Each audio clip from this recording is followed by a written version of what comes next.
Hello, നമസ്കാരം. എൻ്റെ പേര് സാം ജോൺ. ഇങ്ങനെ ഒരവസരം നൽകിയ ഹ്യൂസൺ വോയിസിനോടും മിസ്റ്റർ സെനിയോടും ഫാമിലിയോടും എൻ്റെ നന്ദി അറിയിച്ചു കൊള്ളുന്നു. Again my name is Sam John. എൻ്റെ വീട് പത്തനംതിട്ടയിൽ നിന്നും ഏതാണ്ടൊരു 2-2.5 കിലോമീറ്റർ വെളിയിലോട്ട് മാറിയുള്ള ഒരു ഗ്രാമപ്രദേശത്താണ് ഞാൻ ജനിച്ചു വളർന്നത്. ഇപ്പോൾ ഇവിടെ ഒക്ലഹോമ സിറ്റിയിൽ താമസിക്കുന്നു. പിന്നെ ഇവിടെ ഹ്യൂസ്റ്റണിൽ ഫോമയുടെ ഒരു കൺവെൻഷൻ സംബന്ധിച്ച് കടന്നു വന്നതാണ്. ഫോമ എന്ന് പറയുന്നത്, അതായത് federation of Malayali associations of north Americas, അതായത് അമേരിക്കയും കാനഡയും ഉൾക്കൊള്ളുന്ന സ്ഥലത്തെ മലയാളി അസോസിയേഷനുകളുടെ ഒരു കൂട്ടായ്മയാണ്. അതിൽ കടന്നു വരുന്നത് വളരെ സന്തോഷമായിട്ട് നമ്മുടെ പഴയ കൂട്ടുകാരെയും ഒക്കെ കാണാനും അതിൽ സ്നേഹം പങ്കിടുവാനും ഉള്ള ഒരു അവസരമാണ്. അത് വളരെ സന്തോഷകരമായിട്ട് കടന്നു പോകുന്നു. അപ്പോഴാണ് മിസ്റ്റർ സെനി ഒന്ന് കാണണം, ഒന്ന് സംസാരിക്കണമെന്ന് പറഞ്ഞു. അങ്ങനെയാണ് നമ്മൾ ഈ വീഡിയോ എടുക്കുന്നത്. Thank you. ഞാൻ പറഞ്ഞല്ലോ, എൻ്റെ ജീവിതം സ്റ്റാർട്ട് ചെയ്യുന്നത് ഒരു 10-70 വർഷത്തിന് മുമ്പ് പത്തനംതിട്ട ഡിസ്ട്രിക്റ്റിൽ, പത്തനംതിട്ടയിൽ നടുവത്തുകാവ് എന്ന് പറയുന്ന സ്ഥലത്താണ്. നടുവത്തുകാവ് അന്ന് സമയത്ത് ശരിക്കും യഥാർത്ഥത്തിൽ ഒരു നടുവത്തുകാവ് തന്നെ ആയിരുന്നു. അതായത് റോഡില്ല, ഇലക്ട്രിസിറ്റി ഇല്ല, അതുപോലെ തന്നെ ഉള്ള മറ്റ് കാര്യങ്ങളൊന്നും ഇല്ലാത്തൊരു സമയമായിരുന്നു. അങ്ങനെ വളരെ ഗ്രാമീണമായിട്ട് കൃഷി മാത്രമായിരുന്നു ആ സമയത്ത് അവിടെ എല്ലാവർക്കും ഉണ്ടായിരുന്നത്. അങ്ങനെ അവിടെ ജനിച്ച് വളർന്നു വന്നു. എലമെൻ്ററി സ്കൂള്, അതായത് 1 മുതൽ 4ാം ക്ലാസ് വരെ അവിടെ അടുത്തുള്ള ഒരു എലമെൻ്ററി സ്കൂളായിരുന്നു ഗവൺമെൻറ് വെൽഫെയർ LP സ്കൂൾ. ആ സ്കൂളിൽ പിന്നെ നടന്നു പോകുമായിരുന്നു. ഏതാണ്ടൊരു 1 കിലോമീറ്ററോളം ദൂരമുണ്ട്. അന്ന് അവിടെ അത്രയും ദൂരം നടന്നു പോകുന്നത് എല്ലാവർക്കും സർവ്വസാധാരണമാണ്. എല്ലാവരും നടന്നു പോകുന്നു, ആ കൂട്ടത്തിൽ നടന്നു പോകുന്നു. അങ്ങനെയാണ്. അപ്പം എൻ്റെ മൂത്ത ബ്രദർ ആദ്യം സ്കൂളിൽ പോകാൻ തുടങ്ങിയപ്പം വീട്ടിൽ ഇരുന്ന് ബോറടിക്കണ്ട എന്ന് വിചാരിച്ചിട്ട് സ്കൂളിൽ പോകണമെന്ന് പറഞ്ഞു. നിർബന്ധം പിടിച്ചപ്പം അന്ന് അവിടുത്തെ ഹെഡ് മാസ്റ്റർ ഞങ്ങളുടെ ഫാമിലി ഫ്രണ്ടായിരുന്നു. അപ്പം ഹെഡ് മാസ്റ്റർ പറഞ്ഞു, അതിനെന്താ, അവനെ കൂടെ വിട്ടേര്, എന്തായാലും വന്ന് കളിച്ച് ഒക്കെ പോകുമല്ലേ ഉള്ളൂ. അങ്ങനെ ശരിക്കും പറഞ്ഞാൽ രജിസ്റ്ററിൽ അഡ്മിഷൻ ഇല്ലാതെ കുറേ നാൾ അങ്ങനെ സ്റ്റുഡൻ്റായിട്ട് പോയി കഴിഞ്ഞു. പരീക്ഷയൊക്കെ വരുമ്പം നല്ല മാർക്ക് കിട്ടിയപ്പം സാറ് തന്നെ പറഞ്ഞു, എന്താ പിന്നെ അവനെ അങ്ങ് ചേർത്ത് കൂടെ എന്നുള്ള ഒരു രീതിയിൽ അങ്ങനെ സാറ് തന്നെ ഒരു ഡേറ്റ് ഓഫ് ബർത്തും ഒക്കെ ഇട്ട് ഏതാണ്ടൊരു 1.5 വർഷം മുന്നോട്ട് ഇട്ട് അങ്ങനെ ചേർത്തു. അങ്ങനെയാണ് സ്കൂൾ ജീവിതം തുടങ്ങുന്നത്. അങ്ങനെ സ്കൂളിൽ പോകുന്നുണ്ട്, സന്തോഷകരമായിട്ട് വരുന്നു. അങ്ങനെ അത് കഴിഞ്ഞ് ഹൈസ്കൂള് പത്തനംതിട്ട മാർത്തോമ ഹൈസ്കൂളാണ്. മാർത്തോമ ഹൈസ്കൂൾ ഏതാണ്ട് 2 കിലോമീറ്റർ ദൂരെയാണ് ഞങ്ങളുടെ വീട്ടിൽ നിന്നും. അപ്പം രാവിലെ ആകുമ്പം ആ ഭാഗത്തുള്ള എല്ലാവരും നടന്നു പോകുന്നു. ആ കൂട്ടത്തിൽ നമ്മൾ നടന്നു പോകുന്നു. അങ്ങനെ സന്ധ്യയാകുമ്പം തിരിച്ചു വരും. പിന്നെ വീട്ടിലെ മറ്റു കാര്യങ്ങളായി, കളിയായി, അങ്ങനെ സമയം കളയുന്നു. അങ്ങനെ പഠിത്തം എന്നുള്ളത് അന്നത്തെ സമയത്ത് ഒരു പ്രയോറിറ്റി അല്ലായിരുന്നു. ആ സമയത്ത് പ്രത്യേകിച്ച് കാർഷിക കുടുംബത്തിൽ ജനിച്ചു വളർന്നതുകൊണ്ട് കൃഷിയോടും ഒക്കെ ആയിരുന്നു കൂടുതൽ താല്പര്യം. അങ്ങനെ കഴിഞ്ഞ് SSLC കഴിഞ്ഞപ്പോൾ ഇനി എന്ത് ചെയ്യണം എന്നുള്ള ഒരു വലിയ ചോദ്യം മുന്നിൽ വന്നു. എന്താണ് ഇനി മുന്നോട്ട് എന്നുള്ളത് ഒരു ഡയറക്ഷൻ ഇല്ലാതിരിക്കുന്ന സമയത്താണ് എൻ്റെ ഒരു അങ്കിള് പറഞ്ഞു, എടാ എന്നാൽ നിനക്ക് ഡിപ്ലോമയ്ക്ക് പോയിക്കൂടെ, കണക്കിനും സയൻസിനും നല്ല മാർക്കുണ്ട്. ഹൈസ്കൂളിൽ പൊതുവേ അങ്ങനെ വലിയ ഒരു ആവറേജ് സ്റ്റുഡൻ്റ് ആയിരുന്നു, ചിലപ്പം ബിലോ ആവറേജ്. അങ്ങനെ ഇരുന്നപ്പോഴാണ് പറഞ്ഞപ്പോൾ എന്നാൽ ഓക്കെ നോക്കാം എന്നുള്ള രീതിയിൽ ആണ് പോളിടെക്നിക്കിലേക്ക് അപ്ലൈ ചെയ്തു. പിന്നെ ചെറിയ ടെക്നിക്കലി ഇൻട്രസ്റ്റഡ് ഉള്ളത് കൊണ്ട് മെക്കാനിക്കൽ എടുക്കാമെന്നുള്ള രീതിയിൽ മെക്കാനിക്കൽ എടുത്തു. അങ്ങനെ അവിടെയാണ് പഠിത്തം തുടങ്ങിയത്. എന്നാൽ കോളേജിലെ ആദ്യ ദിവസമാണ് എൻ്റെ ലൈഫ് കംപ്ലീറ്റായിട്ട് ചേഞ്ചായത്. കോളേജിലോട്ട് കടന്നു പോകുമ്പം ആദ്യം വലിയ ബിൽഡിങ്, നല്ലതായിട്ട് ഡ്രസ്സ് ചെയ്ത് കഴിഞ്ഞ സ്റ്റുഡൻസ്, സാറുമാർ എല്ലാം കാണുമ്പം വളരെ സന്തോഷകരമായിട്ട് ആണ് പോയത്. അവിടെ ചെന്ന് ആദ്യ ദിവസം തന്നെ അങ്ങോട്ടും ഇങ്ങോട്ടും കൂട്ടുകാർ തമ്മിൽ പരിചയപ്പെടുന്ന കൂട്ടത്തിൽ പലപ്പോഴും അമേരിക്കയിൽ ഇതൊരു പേഴ്സണൽ ആൻഡ് കോൺഫിഡൻഷ്യൽ മാറ്റേഴ്സായിട്ടുള്ള കാര്യമാണ്. നിൻ്റെ ഗ്രേഡ് എത്ര എന്നുള്ളത് നമ്മൾ ചോദിക്കാറില്ല, ഇവിടെ പറയാറുമില്ല. അങ്ങനെയാണ് ഇവിടുത്തെ രീതി. അങ്ങനെ ഇരിക്കുമ്പോൾ ഓരോരുത്തരും വന്ന് സംസാരിക്കുന്നുണ്ട്. നിൻ്റെ ഗ്രേഡ് എത്രയാണ്, നീ എത്ര മാർക്ക് നിനക്ക് കിട്ടി എന്നുള്ളതാണ് ചോദിക്കുന്നത്. അങ്ങനെ ചോദിക്കുമ്പം ഓരോരുത്തർക്ക് കിട്ടുന്ന മാർക്കും നമ്മളിങ്ങനെ മനസ്സിൽ കാൽക്കുലേറ്റ് ചെയ്ത് നമ്മൾ ഈ സ്റ്റാറ്റിസ്റ്റിക്സ് എന്ന് പറയുന്നത് ഇതുവരെ കേട്ടിട്ടില്ലാത്ത ഒരു വിഷയമായിരുന്നു. അങ്ങനെ നമ്മൾ ഇതിൽ റാങ്കിങ് എന്നുള്ള രീതിയിൽ നമ്മൾ കാൽക്കുലേറ്റ് ചെയ്ത് വന്നപ്പോൾ 50 പേരുള്ള ക്ലാസ്സിലെ ഏറ്റവും കുറച്ച് മാർക്ക് വാങ്ങിച്ച ആളായിരുന്നു ഞാൻ. എന്നാൽ മാത്സ്, സയൻസ്, ഇംഗ്ലീഷിൽ നല്ല മാർക്കുള്ളത് കൊണ്ടാണ് അഡ്മിഷൻ കിട്ടിയത്. മൊത്തമുള്ള മാർക്ക് കിട്ടിയിരുന്നെങ്കിൽ എനിക്ക് കിട്ടത്തില്ലായിരുന്നു. അങ്ങനെ ഇരുന്നപ്പം പിന്നത്തെ ചിന്ത, ഇവിടുന്ന് എങ്ങനെ രക്ഷപ്പെടാൻ പറ്റും നമ്മൾ നോക്കുമ്പം. മാത്രമല്ല, അന്ന് പ്രീ ഡിഗ്രി കഴിഞ്ഞ് വരുന്ന സ്റ്റുഡൻസും ഈ കൂട്ടത്തിലുണ്ട്. അവർ ഓൾറെഡി ഇതിനകത്തെ കാര്യങ്ങളൊക്കെ ഒത്തിരി പഠിച്ചതാണ്. അവർ ട്രിഗ്നോമെട്രി, കാൽക്കുലസ് ഒക്കെ കുറച്ച് പഠിച്ചിട്ടാണ് വരുന്നത്. നമ്മൾ SSLC കഴിഞ്ഞ് വരുന്നവർ ഇതൊന്നും പഠിച്ചിട്ടില്ല. ഇതെല്ലാം പുതിയ ലാംഗ്വേജാണ്, പുതിയ കാൽക്കുലേഷനാണ്. അങ്ങനെ ഇരിക്കുമ്പം ഇനിയും പിന്നെ വേറൊരു കാര്യം എൻ്റെ മനസ്സിൽ വന്നത്, കഴിഞ്ഞ വർഷങ്ങളിലെ എത്ര പേര് ഈ പരീക്ഷയിൽ ജയിച്ചു, എത്ര പേര് തോറ്റു, മുന്നോട്ട് പോകാൻ എന്താണ് ഒരു സാധ്യത എന്നുള്ളതിനെക്കുറിച്ച് വളരെ വിഷമത്തോടു കൂടി, വളരെ സ്ട്രെസ്സോട് കൂടി അനലൈസ് ചെയ്യാൻ തുടങ്ങി. അങ്ങനെ വന്നപ്പോഴാണ് ഒരു കാര്യം നോക്കിയത്, ഒരു 10 to 15% സ്റ്റുഡൻസ് ഓരോ വർഷവും തോക്കും. അപ്പം എൻ്റെ മനസ്സിൽ കൂടെ പോയത്, ഈ 15%-ൽ ആരൊക്കെ ആയിരിക്കും ഈ കൂട്ടത്തിലെ ഏറ്റവും കുറച്ച് മാർക്ക് വാങ്ങിയ ആ 15% സ്റ്റുഡൻസ് ആയിരിക്കാം തോക്കാൻ സാധ്യത എന്നുള്ള ഒരു ചിന്ത എൻ്റെ മനസ്സിൽ വല്ലാതെ കടന്നുകൂടി. അപ്പോൾ ഇനിയും പിന്നത്തെ ആഗ്രഹം, ഇത് മുന്നോട്ട് പോകണോ അതോ പിൻവലിയണോ എന്നുള്ളതായിരുന്നു. അങ്ങനെ ആ കാലത്ത് നമുക്ക് ഈ മോട്ടിവേഷൻ സ്പീക്കേഴ്സോ അല്ലെങ്കിൽ പുതിയ ഐഡിയാസോ ഒന്നും കിട്ടാനുള്ള ഒരു സമയം ഇല്ലാത്ത സമയമാണ്. അന്നെനിക്ക് പെട്ടെന്ന് ആദ്യത്തെ ഒരു 2 ആഴ്ച 3 ആഴ്ച ക്ലാസ്സിലെ ഒരു കാര്യവും മനസ്സിലാകാൻ സാധിച്ചില്ല. അങ്ങനെ വളരെ സ്ട്രെസ്ഫുള്ളായിട്ടിരുന്നപ്പോഴാണ് പിന്നെ ഇതിനൊരു പോം വഴി വേണമല്ലോ എന്നുള്ള രീതിയിൽ ഹാർഡ് വർക്ക് ചെയ്ത് ഒരു 2-3 കാര്യങ്ങൾ എൻ്റെ മനസ്സിൽ കടന്നു വന്നു. ഒന്ന്, ഞാനെപ്പോഴും ആലോചിക്കുന്നത്, എത്ര പേര് തോക്കും, ആ കൂട്ടത്തിൽ ഞാനും തോക്കുമോ എന്നുള്ളതാണ് എൻ്റെ ഏറ്റവും വലിയൊരു ആശങ്കയായിരുന്നത്. എന്നാൽ എൻ്റെ മനസ്സിൽ പെട്ടെന്ന് വന്ന ഒരു ചിന്ത, ഈ മറ്റുള്ളവർ പഠിച്ച് നല്ല മാർക്ക് വാങ്ങിയത് കൊണ്ട് ഞാൻ തോക്കണമെന്നില്ല.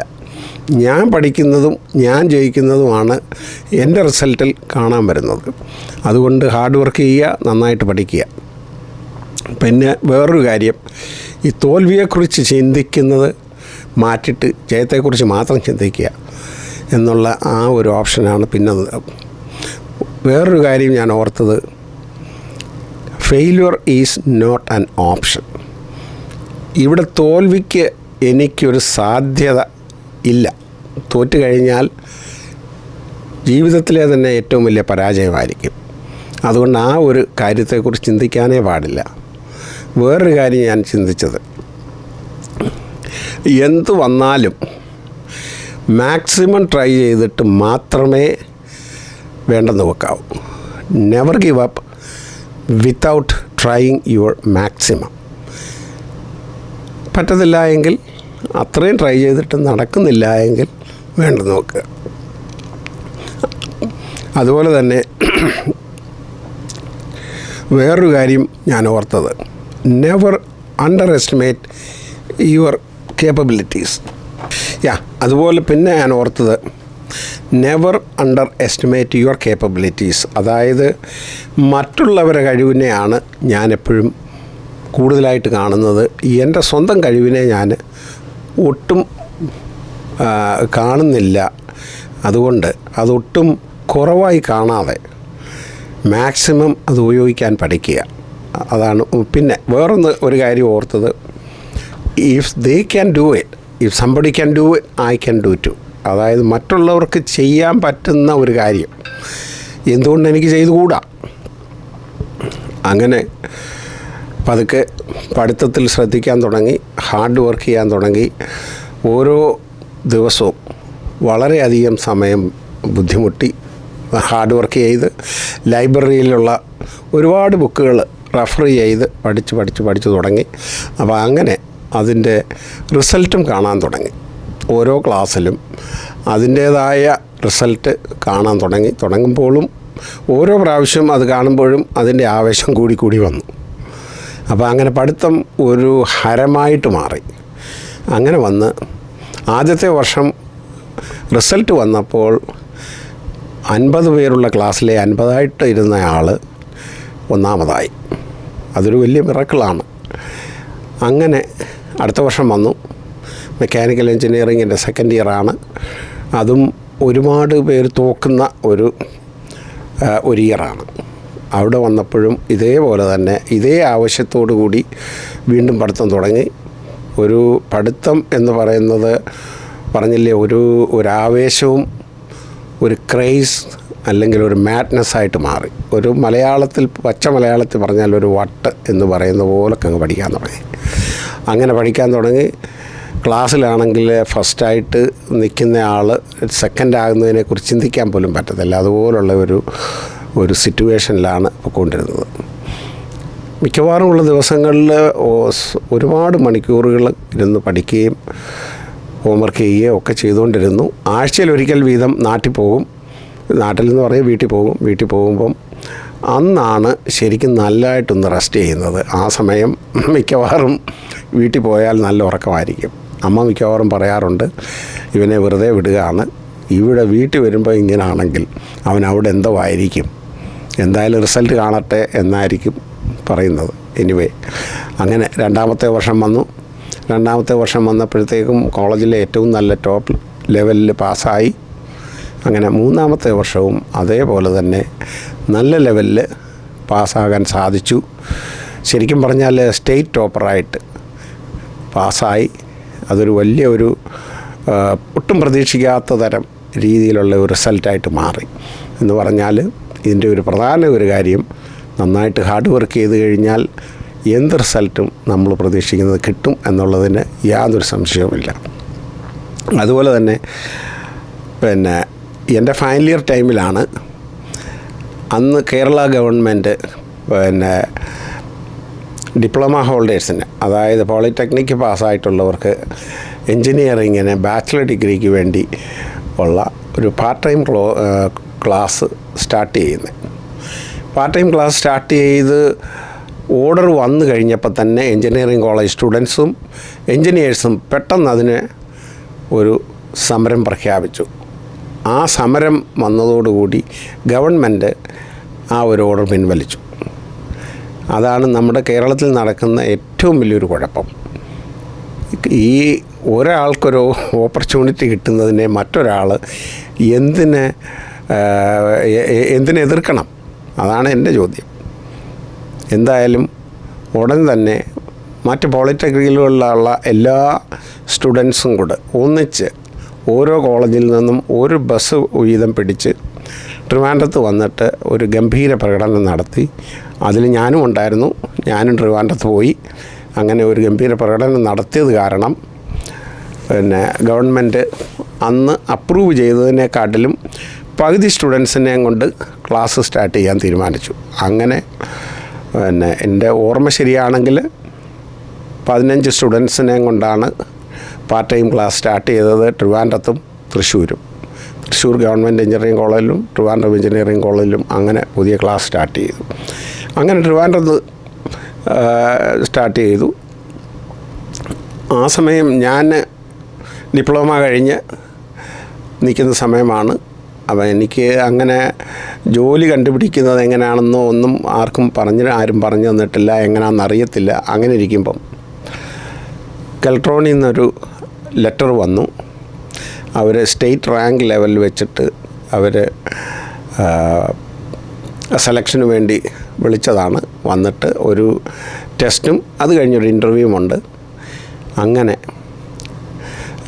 സ്റ്റേറ്റിലെ തന്നെ എല്ലാ ലെവലിലുമുള്ള ടോപ്പ് സ്റ്റുഡൻസിനെ അവർ ഹയർ ചെയ്യുന്നൊരു പുതിയ സ്ട്രാറ്റജിയാണ് അവർ പുതിയതായിട്ട് തുടങ്ങിയത്.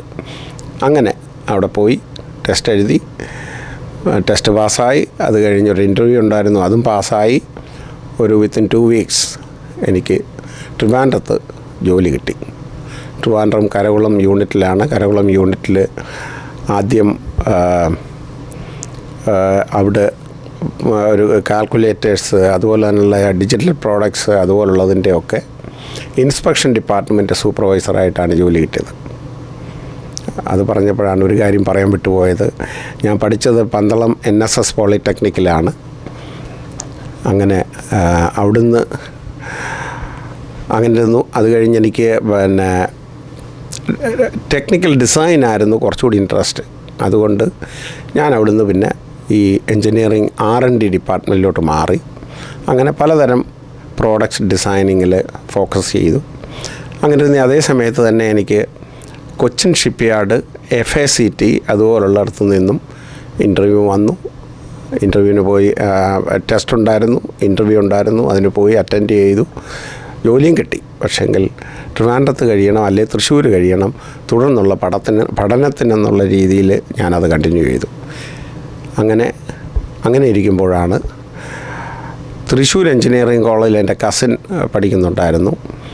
അപ്പം എനിക്കൊരു ചിന്ത തോന്നി, എന്നാൽ ഇനി അവിടോട്ട് നോക്കിയാലോ എന്ന് വിചാരിച്ച് തൃശ്ശൂർ എഞ്ചിനീയറിംഗ് കോളേജിൽ എൻ്റെ കസിൻ ഒരു ലെറ്റർ എഴുതി, ഇവിടെ പാർട്ട് ടൈം ക്ലാസ് തുടങ്ങുന്നതിൻ്റെ ഒരു ആപ്ലിക്കേഷൻ അയച്ചു തരണമെന്ന്. അങ്ങനെ അവനതിൻ്റെ ആപ്ലിക്കേഷൻ അയച്ചു തന്നു. ഞാനത് അവിടെ അയച്ചു കൊടുത്തു.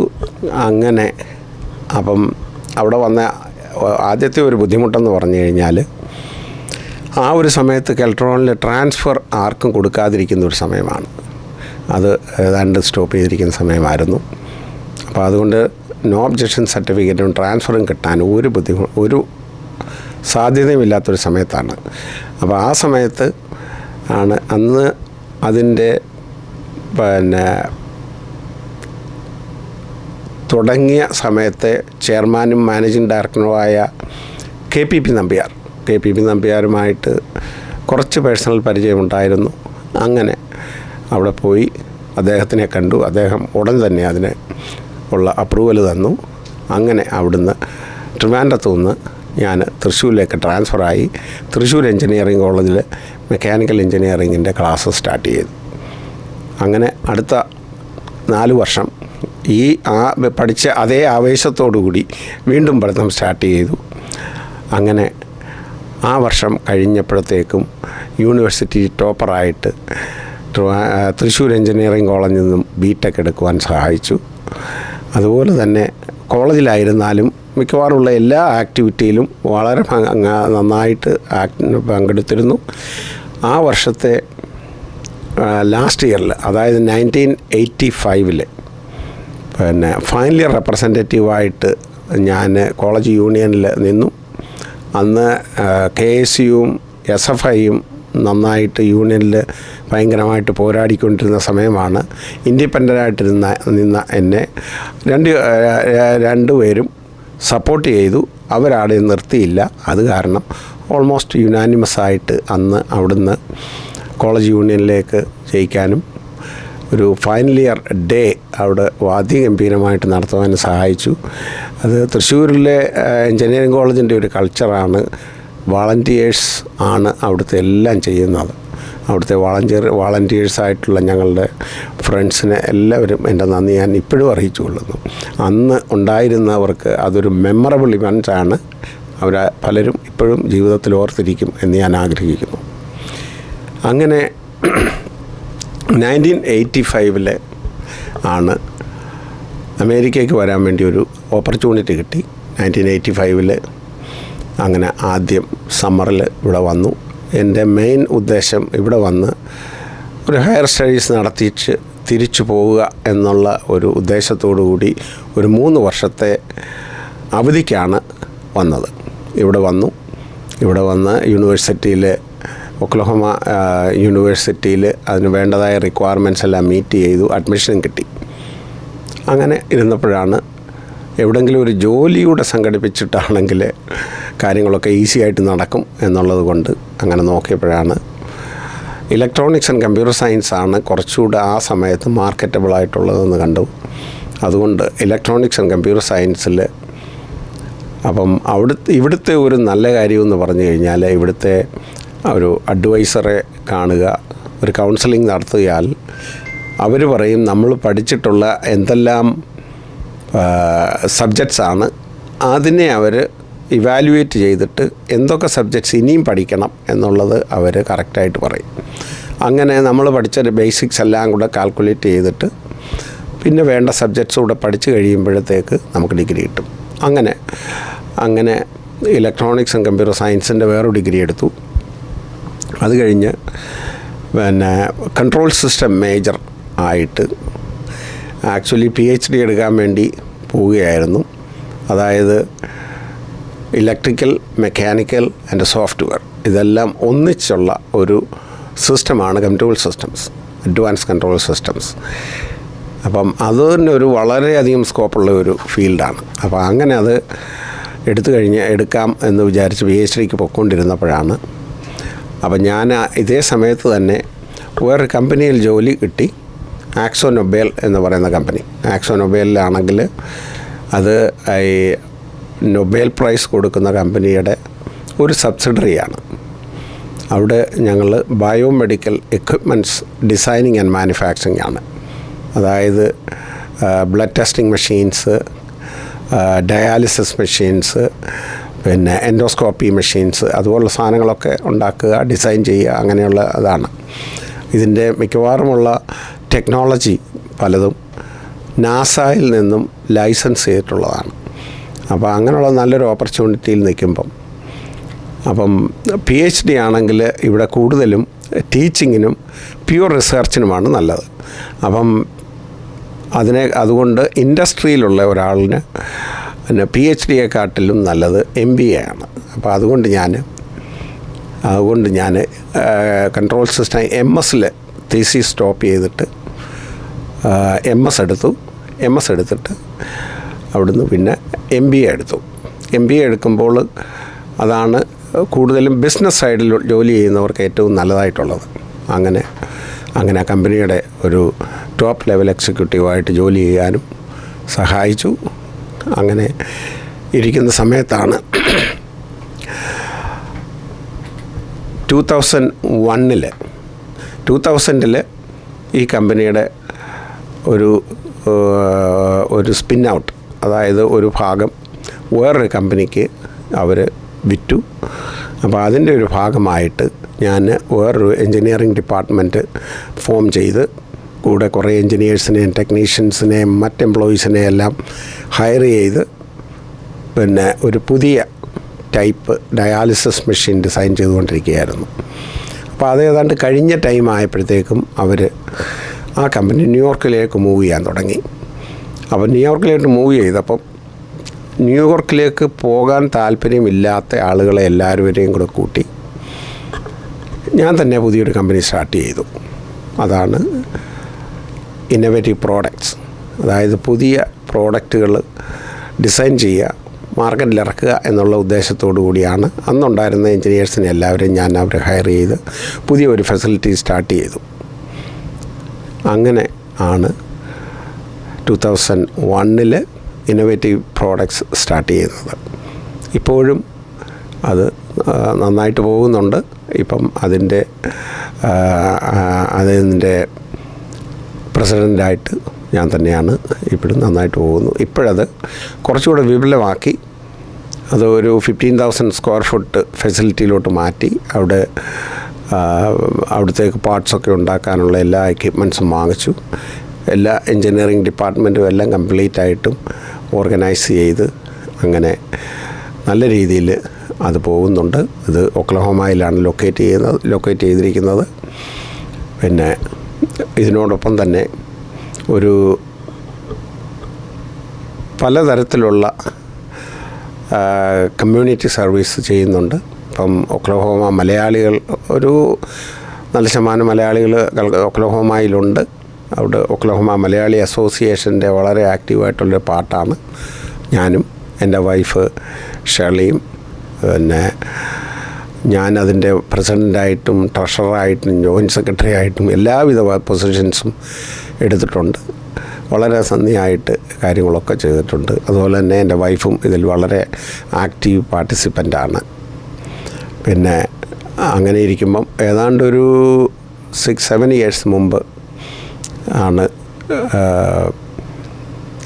ലീപ്പ് അവാർഡ്, അതായത് ലീഡർഷിപ്പ് ഇൻ എൻജിനീയറിംഗ് അച്ചീവ്മെൻ്റ് അവാർഡെന്നും പറഞ്ഞുകൊണ്ട് പുതിയൊരു അവാർഡ് നേഷൻ വൈഡായിട്ട് ഇവർ ഓർഗനൈസ് ചെയ്തതിൽ ജഡ്ജായിട്ട് ജഡ്ജായിട്ട് അവരെന്നെ നോമിനേറ്റ് ചെയ്തു. ഞാൻ പറഞ്ഞു ഓക്കെ ആയിക്കോട്ടെ, താല്പര്യമാണ് എന്ന് പറഞ്ഞു. അങ്ങനെ അതിൽ അന്ന് മുതൽ ഇന്ന് വരെയും അതിൻ്റെ ജഡ്ജായിട്ട് സേവനമനുഷ്ഠിക്കുന്നു. അമേരിക്കയിൽ നിന്ന് മാത്രമല്ല, ലോകത്തിൻ്റെ പല ഭാഗത്തിൽ നിന്നും ഉള്ള പുതിയ ടെക്നോളജിയുടെ പുതിയ ഇൻവെൻഷൻസ് ആൻഡ് ഇന്നൊവേഷൻസ് അവർ അയച്ചു കൊടുക്കുന്നത്. അപ്പം ഞങ്ങൾ അത് ഓരോ വർഷം മിക്കവാറും നടക്കാറുള്ളത് വർഷത്തിൻ്റെ അവസാനത്തേക്കാണ്. അത് കംപ്ലീറ്റായിട്ട് ഇവാലുവേറ്റ് ചെയ്തിട്ട് അതിൻ്റെ മാർക്കിട്ട് അതിൻ്റെ പുതിയ ടെക്നോളജിയുടെ അവാർഡ് കൊടുക്കുന്ന ഒരു സംവിധാനമാണ്. അതിലെനിക്ക് കഴിഞ്ഞ വർഷത്തെ അതെനിക്ക് ഏറ്റവും ഇഷ്ടപ്പെട്ടത്, അതായത് ഒരു നമ്മുടെ ബോൾ പോയിൻ്റ് പെന്നിൻ്റെ എൻഡിൻ്റെ അത്രയും വലിപ്പമുള്ള മൈക്രോ സൈസുള്ള കമ്പ്യൂട്ടർ ചിപ്പ്, അതിനകത്ത് കമ്പ്യൂട്ടറിന് വേണ്ടതായ എല്ലാ എലമെൻസും അടങ്ങിയിട്ടുള്ള ഒരു മൈക്രോ കൺട്രോളർ. അത് ടെക്സസ് ഇൻസ്ട്രുമെൻ്റ് ഡെവലപ്പ് ചെയ്തതാണ്. അതിനാണ് ഒരു അവാർഡ് കിട്ടിയത്. അങ്ങനെ പുതിയ ടെക്നോളജിയിൽ എപ്പോഴും പുതിയ കാര്യങ്ങൾ കണ്ടുപിടിക്കുന്നതിനെക്കുറിച്ച് അപ്ഡേറ്റ് ചെയ്തുകൊണ്ടിരിക്കാനും ഒക്കെ സഹായിക്കുന്നുണ്ട്. അതുപോലെ തന്നെ കഴിഞ്ഞ ആഴ്ചയിലാണ് ഒക്ലഹോമ മലയാളി അസോസിയേഷനിലെ ഹൈസ്കൂൾ സ്റ്റുഡൻസിന്, അതായത് 10, 11, 12 ഹൈസ്കൂൾ സ്റ്റുഡൻസിന് വേണ്ടി AI-യെക്കുറിച്ചും അഡ്വാൻസ് റോബോട്ടിക്സിനെക്കുറിച്ചും കൺട്രോൾ സിസ്റ്റത്തിനെക്കുറിച്ചും ഉള്ള ഒരു സെമിനാർ നടത്തി. വളരെയധികം സന്തോഷമായിരുന്നു. ഒരുപാട് കുട്ടികൾ കടന്നു വന്നു. അവരെ കൊണ്ട് തന്നെ ഒരു റോബോട്ടിനെ എങ്ങനെ കൺട്രോൾ ചെയ്യാം, എങ്ങനെ പ്രോഗ്രാം ചെയ്യാം, എങ്ങനെ ഒരു ടാസ്ക് അതിനെക്കൊണ്ട് ചെയ്യിപ്പിക്കാം എന്നുള്ളത് അവരെ കൊണ്ട് തന്നെ ചെയ്യിപ്പിച്ചു. അതുപോലെ തന്നെ അവിടെ ഞങ്ങളുടെ കമ്പനിയിലുള്ള ഒരു ലേസർ മെഷീനിൽ അവർ തന്നെ പ്രോഗ്രാം ചെയ്ത് അവരുടെ ഒരു നെയിം പ്ലേറ്റ് അവർ പ്രിൻ്റ് ചെയ്ത് ലേസറിൽ പ്രിൻ്റ് ചെയ്തെടുത്തു. അതൊക്കെ വളരെ സന്തോഷകരമായിരുന്നു. എല്ലാവരും വളരെ എക്സൈറ്റഡ് ആയിരുന്നു. അതാണ് ഒരു വളരെ സന്തോഷമായിട്ട് പറയാനുള്ളത്. അതുപോലെ തന്നെ വേറെ ഒരു കാര്യം കൂടെ ഉള്ളത്, കഴിഞ്ഞ വർഷം ഞാൻ എൻ്റെ ഫസ്റ്റ് കരിയർ കെൽട്രോണിലായിരുന്നു. അന്ന് KPP നമ്പ്യാർ അന്നത്തെ ഒരു വലിയ ഒരു ഇൻസ്പിറേഷനായിരുന്നു. അദ്ദേഹം മരിച്ചുപോയി. അപ്പം കെൽട്രോണിലെ റിട്ടയറായിട്ടുള്ള എംപ്ലോയീസ് എല്ലാം കൂടെ ഒരു കെൽട്രോൺ ഒരുമ എന്നുള്ള ഒരു ഓർഗനൈസേഷനുണ്ട്. അതിൻ്റെ ഭാഗമായിട്ട് കെൽട്രോണിൽ, അതായത് നമ്മുടെ ഇന്ത്യയിലെ അല്ല കേരളത്തിലെ ഏതെങ്കിലും നല്ല ഹൈ ലെവലിലായിട്ട്, അതായത് KPP നമ്പ്യാറിൻ്റെ കാലിബറിലുള്ള ആർക്കെങ്കിലും ഒരു അവാർഡ് കൊടുക്കുന്ന ഒരു സിസ്റ്റമുണ്ട്. അതുപോലുള്ള പലർക്കും കിട്ടിയിട്ടുണ്ട്. അപ്പം അതുകൊണ്ട് കഴിഞ്ഞ വർഷം ഞാൻ പ്രപ്പോസ് ചെയ്തു, ഈ യങ്ങായിട്ടുള്ള ആളുകളെ മുന്നോട്ട് കൊണ്ടുവരാൻ വേണ്ടി അവർക്ക് ഒരു യങ് ഇന്നോവേറ്റർ അവാർഡ്, അതായത് ഒരു 30-35 വയസ്സിൽ താഴെയുള്ളവർക്ക് അവരെ റെക്കഗ്നൈസ് ചെയ്ത് അവരെ മുന്നോട്ട് കൊണ്ടുവരാൻ വേണ്ടി ഒരു അവാർഡ് തുടങ്ങണം എന്ന് പറഞ്ഞ് അങ്ങനെ പുതിയതായിട്ട് കഴിഞ്ഞ വർഷം KPP Nambiar young innovator award start ചെയ്തു. അത് എല്ലാ വർഷവും ഏതാണ്ട് വർഷ അവസാനത്തിലാണ് നടത്തുന്നത്. അതും വളരെ സന്തോഷകരമായിട്ട് നടക്കുന്നു. പിന്നെ ഞാനിവിടെ ഹോട്ടലിലാണ്. എൻ്റെ വൈഫ് ഫോമയുടെ ലേഡി റെപ്രസെൻറ്റേറ്റീവായിട്ട് നിൽക്കുന്നുണ്ട്. അതിൻ്റെ പേരിൽ പുള്ളി ആളുകളെയൊക്കെ ഒന്ന് കാണാൻ വേണ്ടി പോയിരിക്കുകയാണ്. അത്രയേ ഉള്ളൂ പ്രത്യേകിച്ച് പറയാൻ. സാറേ, ഞാൻ ഒരു 2 കാര്യം കൂടി ചോദിച്ചാലോ? പറഞ്ഞു. സാറിൻ്റെ പേരൻസ്, ഗ്രാൻഡ് പേരൻസ്, സിബ്ലിങ്സ്, ഇവരെ പറ്റി ചോദിക്കുവാണ്ട് പറഞ്ഞു. സാറിനെ പോലെ ഇത്രയും ഇമ്പ്രൂവ് ആയ ആൾക്കാരുണ്ടോ എന്നറിയാൻ. രണ്ടാമത്തെ ക്വസ്റ്റ്യൻ ഇത്രേ ഉള്ളൂ. സാർ മെക്കാനിക്കൽ എഞ്ചിനീയറിംഗ് എടുത്തിട്ട് ഇലക്ട്രോണിക്സ് വന്നപ്പോൾ, ഒരു ഇലക്ട്രിക്കൽ പോലും പഠിക്കാതെ ഇലക്ട്രോണിക്സ് വന്നപ്പോൾ സാറിന് എന്തൊക്കെയാണ് ബുദ്ധിമുട്ടുണ്ടായത്? ഓക്കെ, ആദ്യം പേരൻസിനെ കുറിച്ച് പറയാം. ഫാദറിന് ഒരു ചെറിയ ബിസിനസ് ഉണ്ടായിരുന്നു പത്തനംതിട്ട ടൗണിൽ. മദറാണെങ്കിൽ ഹൗസ് വൈഫാണ്. അങ്ങനെ അധികമൊന്നും ഇതില്ലായിരുന്നു. പക്ഷേ എൻ്റെ ഒരു അങ്കിൾ ഉണ്ടായിരുന്നു. പുള്ളി ISROയിലെ ഒരു ടോപ്പ് ലെവൽ എൻജിനീയർ സയൻറ്റിസ്റ്റായിരുന്നു. പുള്ളി റിട്ടയറായി. അങ്ങനെ അതൊരു ഇൻസ്പിറേഷനായിരുന്നു. പിന്നെ ബ്രദേഴ്സ്, എനിക്ക് 2 ബ്രദറും 2 സിസ്റ്റേഴ്സുമാണ്. എല്ലാവരും ഡാലസിലാണ് സെറ്റിലായിരിക്കുന്നത്. പിന്നെ പ്രത്യേകിച്ച് പറഞ്ഞാൽ അങ്ങനെ അവരാരും അങ്ങനെ ഒത്തിരി ഹയർ ലെവലിലോട്ട് അങ്ങനെ വന്നിട്ടില്ല. പിന്നെ ഇളയ ബ്രദർ കമ്പ്യൂട്ടർ സയൻസാണ്. പിന്നെ മറ്റേ സിസ്റ്റേഴ്സും അങ്ങനെ ആ ഒരു ലെവലിൽ നിൽക്കുന്നു. അമേരിക്ക തന്നെയാണ്, ഡാലസിലാണ് എല്ലാവരും സെറ്റ് ചെയ്തിരിക്കുന്നത്. അതെ, രണ്ടാമത്തെ ക്വസ്റ്റ്യൻ മെക്കാനിക്കൽ എഞ്ചിനീയറിംഗ്. ഓക്കെ. അല്ല, അതിൻ്റെ ഒരു കാര്യം പറഞ്ഞു കഴിഞ്ഞാൽ, അത് നമ്മുടെ എഡ്യൂക്കേഷൻ സിസ്റ്റത്തിനെ നമ്മൾ ഒത്തിരി അപ്രീഷിയേറ്റ് ചെയ്യണം. നമ്മൾ മെക്കാനിക്കൽ പഠിച്ച സമയത്തും ഇലക്ട്രിക്കലിൻ്റെ ക്ലാസ്സസ് ഉണ്ടായിരുന്നു, ഒരു സബ്ജക്റ്റ് ഉണ്ടായിരുന്നു, ഇലക്ട്രിക്കൽ ലാബ് ഉണ്ടായിരുന്നു, സിവിലും ഉണ്ടായിരുന്നു. അതാ അതിൻ്റെ വേറൊരു വലിയ അഡ്വാൻറ്റേജ്. അതാ ഞാൻ പറഞ്ഞു വന്നത്, നമ്മളുടെ പഠിത്തത്തിൻ്റെ ഒരു പോസിറ്റീവ് സൈഡ് നമ്മൾ പലപ്പോഴും അപ്രീഷിയേറ്റ് ചെയ്യാത്തില്ല. മെക്കാനിക്കൽ പഠിച്ച ആൾ സിവിലും ഇലക്ട്രിക്കലും പഠിക്കുന്നുണ്ട് കുറച്ചെങ്കിലും. അപ്പോൾ അതുകൊണ്ട് കുറച്ച് ടച്ചുണ്ട്. അതുകൊണ്ട് അതിലോട്ട് ട്രാൻസ്ഫർ ചെയ്യാൻ വലിയ ബുദ്ധിമുട്ടില്ലായിരുന്നു. പിന്നെ വേറൊരു കാര്യം കൂടെ എന്ന് പറഞ്ഞാൽ, ഈ സിവിൽ പഠിച്ചത് കൊണ്ട് വേറൊരു അഡ്വാൻറ്റേജ് എനിക്കുണ്ടായത്, ഞാനവിടെ പിന്നെ ഒരു പാർട്ട് ടൈം ലെവലിൽ വീടുകൾ ഡിസൈൻ ചെയ്ത് ഉണ്ടാക്കുന്നുണ്ട് ആസ് എ ബിൽഡർ ഒക്ലഹോമയിൽ. അതൊരു കാരണം അതിൻ്റെ ബേസിക്സ് എല്ലാം നമ്മൾ പഠിച്ചു കഴിഞ്ഞു. ഇനി പിന്നെ നമ്മൾ കുറച്ചുകൂടി അഡ്വാൻസ് ആയിട്ട് പഠിക്കണം എന്നുള്ളതേ ഉള്ളൂ. പഠിച്ചതാണ്. അപ്പോൾ അതുകൊണ്ട് അതൊരു വലിയൊരു പോസിറ്റീവ് തിങ്ങാണ്. നമ്മുടെ എഡ്യൂക്കേഷൻ സിസ്റ്റം ഇവിടെ തന്നെ കാട്ടിലും ഒരുപാട് കാര്യങ്ങൾക്ക് നല്ലതാണ്, അഡ്വാൻസുമാണ്. അത് നമ്മൾ അപ്രീഷിയേറ്റ് ചെയ്യേണ്ട കാര്യമാണ്. ഈ ഡിപ്ലോമയുടെ 3 വർഷവും എഞ്ചിനീയറിംഗ് കോളേജിലെ 4 വർഷവും സാറിന് തോന്നിയ ഒരു വ്യത്യാസം എന്താണ്? ശരിക്കും പറഞ്ഞു കഴിഞ്ഞാൽ ഡിപ്ലോമയിൽ പഠിക്കുന്നത് കുറച്ചുകൂടെ പ്രാക്ടിക്കൽ സൈഡിലോട്ടുള്ള ഇൻക്ലൈനേഷനിലാണ് പഠിക്കുന്നത്. പിന്നെ അത് അതേസമയം BTech അല്ലെങ്കിൽ ബാച്ചിലർ ഡിഗ്രി എടുക്കുമ്പോഴത്തേക്ക് കുറച്ചുകൂടെ തിയറി ആഡ് ചെയ്യുന്നുണ്ട്. അതേ ഉള്ളൂ. ഡിപ്ലോമക്കാർക്ക് ആ പർട്ടിക്കുലർ ഏരിയയിൽ കുറച്ചുകൂടെ കുറച്ചുകൂടെ സ്കിൽഡ് എക്സ്പീരിയൻസും സ്കില്ലും കിട്ടുന്നുണ്ട്. അപ്പോൾ അതുകൊണ്ട് ആ ഒരു അഡ്വാൻറ്റേജ് എനിക്കുണ്ടായിരുന്നു. അതൊരു നല്ല കാര്യം തന്നെയാണ്.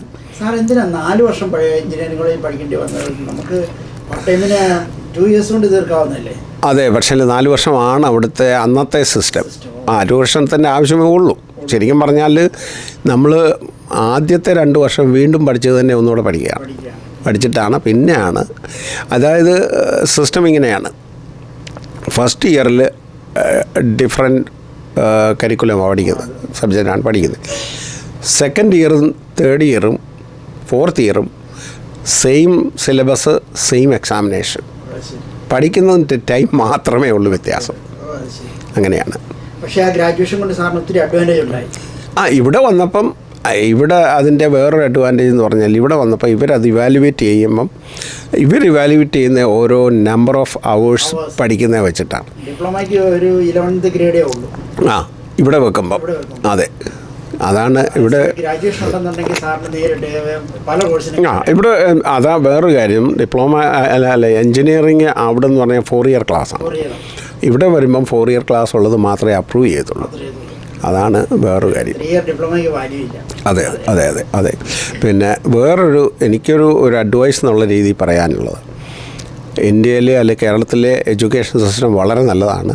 പക്ഷെങ്കിൽ ഇതിനകത്ത് വരുന്നൊരു കുഴപ്പമെന്ന് പറഞ്ഞു കഴിഞ്ഞാൽ നമ്മൾ എല്ലാ കാര്യത്തിനും പൊളിറ്റിക്സും റിലീജിയനും മിക്സ് ചെയ്യും. അതാണ് അവിടെയാണ് അതിനകത്തെ കുഴപ്പം. ഇപ്പം തന്നെ ഇവിടുത്തെ ഞാൻ രണ്ടിടത്തും പഠിക്കുകയും രണ്ടിടത്തും ജോലിയും ചെയ്തിട്ടുള്ളത് കൊണ്ട് ഞാൻ എപ്പോഴും നോക്കുന്നത് ഒരു കമ്പാരിസനാണ്. എപ്പോഴും അവിടെ ആയാലും എങ്ങനെ ആയിരിക്കും, ഇവിടെ ആയാലും എങ്ങനെ ആയിരിക്കും. അതെ, ഇപ്പം ഞാൻ അവിടെ നാട്ടിൽ നിന്ന് വന്നുള്ള ആൾ ഇവിടെ വന്ന് എന്തെങ്കിലും ഒരു കാര്യം ചെയ്യുകയോ അല്ലെങ്കിൽ പറയുകയോ ചെയ്താൽ, നല്ല കാര്യം പറഞ്ഞാൽ അവർ നല്ല രീതി തന്നെ എടുക്കും. അല്ലാതെ അവനൊരു എൻജിനീയറാണ്, അല്ലെ ഇന്ത്യയിൽ നിന്ന് വന്നു എന്നുള്ള രീതിയിലല്ല. ഇപ്പം തന്നെ ഒരു എക്സാമ്പിൾ, ഞാൻ ടിങ്കർ എയർഫോഴ്സ് ബേസ് ഒക്ലഹോമയിലാണ്. ടിങ്കർ എയർഫോഴ്സ് ബേസിലെ മൾട്ടി മില്യൺ പ്രോജക്ട്സ് പലതും ഞാൻ ചെയ്തിട്ടുണ്ട്. ഇപ്പം നമ്മൾ ആരെങ്കിലും ഇന്ത്യയിൽ അതുപോലെ ഒരാൾക്ക് കൊടുക്കുമോ? അതാണ് ഒരു കാര്യം. ഇപ്പം ഞാൻ ഒരു പ്രോജക്റ്റ്, ഒരു എക്സാമ്പിൾ ഞാൻ പറയാം. B-52 engine ടെസ്റ്ററാണ്. വളരെ കോംപ്ലിക്കേറ്റഡ് ആണ്. അവർ തന്നെ ഇത് പലർക്കും കോൺട്രാക്റ്റ് വിളിച്ചിട്ട് ആരും എടുക്കാതിരുന്നതാണ്. ഞാനങ്ങനെ നോക്കിയപ്പോൾ വലിയ കുഴപ്പമില്ല എന്ന് വിചാരിച്ചു. ഞാനത് ഒരു 3-4 ടൈംസ് മോർ കോട്ട് ചെയ്തു. അവർ ഈസിയായിട്ട് എനിക്ക് തന്നു. അത് കഴിഞ്ഞപ്പോഴാണ് ഞാനത് പിന്നെ ഇത്രയും ബുദ്ധിമുട്ടുണ്ടായല്ലോ പോട്ടെന്ന് വിചാരിച്ചു. അപ്പോൾ അവർ പറഞ്ഞു പറ്റത്തില്ല, എടുത്തേ പറ്റുള്ളൂ എന്ന് പറഞ്ഞു. അതെ. അപ്പം എടുത്തില്ലെങ്കിൽ പിന്നെ നിങ്ങളെ വേറെ ഒരു കോൺട്രാക്റ്റിൽ നിന്നും ഞങ്ങൾ ചെയ്യും എന്ന് പറഞ്ഞു. അപ്പോൾ അതുകൊണ്ട് പിന്നെ എടുത്തു, ചെയ്തു കഴിഞ്ഞു. പക്ഷെങ്കിൽ ആ ലാസ്റ്റ് ഡേയിൽ അപ്പം ഞാൻ അവിടെ ഭയങ്കര സെക്യൂർഡ് ഏരിയയാണ്. നമ്മളവിടെ പോയാൽ പാർക്കിംഗ് ലോട്ടിൽ നിന്ന് വന്നിട്ട് നമ്മളെ പിക്ക് ചെയ്യും. നമ്മുടെ കയ്യിലുള്ള സകല സാധനങ്ങൾ അവർ ഡോക്യുമെൻ്റ് ചെയ്യും. എന്നിട്ട് അവരുടെ ആ സ്ഥലത്ത് കൊണ്ടുപോയിട്ട് നമ്മളവിടെ ചുറ്റിനൊരു 3-4 പേര് നമ്മൾ എന്താ ചെയ്യുന്നതെന്ന് നോക്കിയിരിക്കും, വീഡിയോ ടേപ്പ് ചെയ്യും. അങ്ങനെ അത് കഴിഞ്ഞിട്ടാണ് പല പ്രാവശ്യം അങ്ങനെ പോയി അതെല്ലാം ഡേറ്റാസും എന്നിട്ട് അത് കഴിഞ്ഞിട്ട് ഫൈനൽ ഡേയിൽ ടെസ്റ്റ് ചെയ്യാൻ വന്നപ്പം ശരിക്കും പറയാൻ എല്ലാവർക്കും വളരെ നെർവസ് ആയിരുന്നു. ഇതെന്തായിരിക്കും, ടെസ്റ്റ് വർക്ക് ചെയ്യുമോ ഇല്ലയോ എന്ന്. പക്ഷേ അതിനു മുമ്പ് തന്നെ ഞാൻ ഷോപ്പിൽ ഇതെല്ലാം റീക്രിയേറ്റ് ചെയ്ത് നന്നായിട്ട് വർക്ക് ചെയ്യുമെന്ന് കോൺഫിഡൻസ് ആയിട്ടാണ് കൊണ്ടുപോയത്. B-52 ഫൈറ്റർ അല്ല, ബോംബർ. Big plain. അപ്പോൾ അങ്ങനെ അല്ല, ഞാൻ പറഞ്ഞു വന്നതാണ്. അവർ കോൺഫിഡൻ്റായിട്ട് നമ്മൾ തരും, പക്ഷേ അവരത് ഇത് ചെയ്യും. അതുപോലെ പല പ്രോജക്ട്സ്. ഇപ്പം തന്നെ ഒരു എക്സാമ്പിൾ, ഇത് എയർഫോഴ്സിൻ്റെ തന്നെയാണ്. അവിടെ ബേസിൽ ഒക്ലഹോമയിലാണ് ഈ പ്ലെയിൻ്റെ എല്ലാം റീബിൽഡിങ് ചെയ്യുന്ന ഒരു പ്ലാന്റ്. റീബിൽഡ് അത് ഈ മിലിറ്ററിയുടെയാണ്. വളരെ സെക്യൂർഡ് ഏരിയയിലാണ്. അതിൻ്റെ ബിൽഡിംഗ് എന്ന് പറഞ്ഞു കഴിഞ്ഞാൽ ഈ റൺവേയുടെ അത്രയും ലെങ്ത് ഉണ്ട്, അത്രയ്ക്ക് വലുതാണ്. പ്ലെയിൻ അവിടെ ഒരു സൈഡിൽ കൊണ്ടുവന്ന് കഴിഞ്ഞാൽ അത് കംപ്ലീറ്റായിട്ട് അങ്ങ് ഡിസസംബിൾ ചെയ്യും. ഡിസസംബിൾ ചെയ്തിട്ട് ഓരോ പാർട്ടും അവർ ക്ലീൻ ചെയ്തിട്ട് ഇൻസ്പെക്റ്റ് ചെയ്തിട്ട് അതിൽ എന്തെങ്കിലും വേറെ ടയറോ ഡാമേജോ എന്തെങ്കിലും ഉള്ളത് എടുത്ത് കളഞ്ഞ് വെച്ച് പുതിയത് അവിടെ റീപ്ലേസ് ചെയ്തിട്ടാണ് അസംബിൾ ചെയ്യുന്നത്. ഇല്ലെങ്കിൽ ഉണ്ടാക്കും. അതിൻ്റെ ഡ്രോയിങ്സും കാര്യങ്ങളെല്ലാം ഉണ്ടാക്കും. എന്നിട്ട് അവരത് പിന്നെ അത് റീഅസംബിൾ ചെയ്ത് വീണ്ടും റീടെസ്റ്റ് ചെയ്ത് വീണ്ടും അങ്ങനെയാണ് ചെയ്യുന്നത്. അപ്പം അതിലെ ഒരു പ്ലാന്റ്, ഒരു കെമിക്കൽ ക്ലീനിങ് പ്ലാന്റാണ്. അതൊരു 3 സ്റ്റോറി ലെവൽ ഹൈ ആണ്, ഒരു ബേഗ് വലിപ്പമുള്ളതാണ്. അപ്പം എൻ്റെ കൂടെ ജോലി ചെയ്തിരുന്ന ഒരാൾ, ഒരു എൻജിനീയർ, അവിടെ എൻജിനീയറായിട്ട് പോയി. അപ്പോൾ അങ്ങനെ ഈ പ്ലാന്റിന് ചില പ്രശ്നങ്ങളാണ്, അത് റീപ്ലേസ് ചെയ്യണം. അതിനെ എന്താ ചെയ്യേണ്ടതെന്ന് ചോദിച്ചു. ആരെങ്കിലും ലോക്കലി ചെയ്യാൻ ആരെങ്കിലും ഉണ്ടോ എന്ന് ചോദിച്ചു. അപ്പോൾ ഈ എൻജിനീയർ പറഞ്ഞത് ഇയാളെ ഒന്ന് വിളിച്ച് നോക്കാം, ഈ കമ്പനിക്കാർ ചെയ്തേക്കും എന്ന് പറഞ്ഞു. അപ്പോൾ അങ്ങനെ പുള്ളി, അപ്പോൾ ഉടനെ അവിടുത്തെ ചീഫ് ആൾ വിളിച്ച് വരാൻ പറഞ്ഞു. അപ്പോൾ എൻ്റെ ഒരു ഫ്രണ്ടുണ്ട്, ഞങ്ങൾ ഒന്നിച്ച് PhDക്ക് പോയിരുന്ന ആളാണ്, അവിടുത്തുകാരനാണ്. പിന്നെ പുള്ളിക്കാരനാണെങ്കിൽ മിലിറ്ററിയിലെ വലിയ ഹൈ റാങ്കിൽ ഇരുന്നയാളാണ്. അവിടെ ചെന്ന് ഗേറ്റ് ചെന്ന് പുള്ളിയുടെ ID കാണിച്ച് കഴിയുമ്പം തന്നെ അവർ സല്യൂട്ട് ചെയ്യും. അങ്ങനത്തെ ആളാണ്. പക്ഷേ പുള്ളി ഇലക്ട്രിക്കലിൽ PhD ഉള്ള ആളാണ്. ഞങ്ങൾ രണ്ടുപേരും പുള്ളി ഞങ്ങൾ രണ്ടും അങ്ങോട്ടും ഇങ്ങോട്ടും പലപ്പോഴും ഹെൽപ്പ് ചെയ്തിട്ടുള്ളവരാണ്.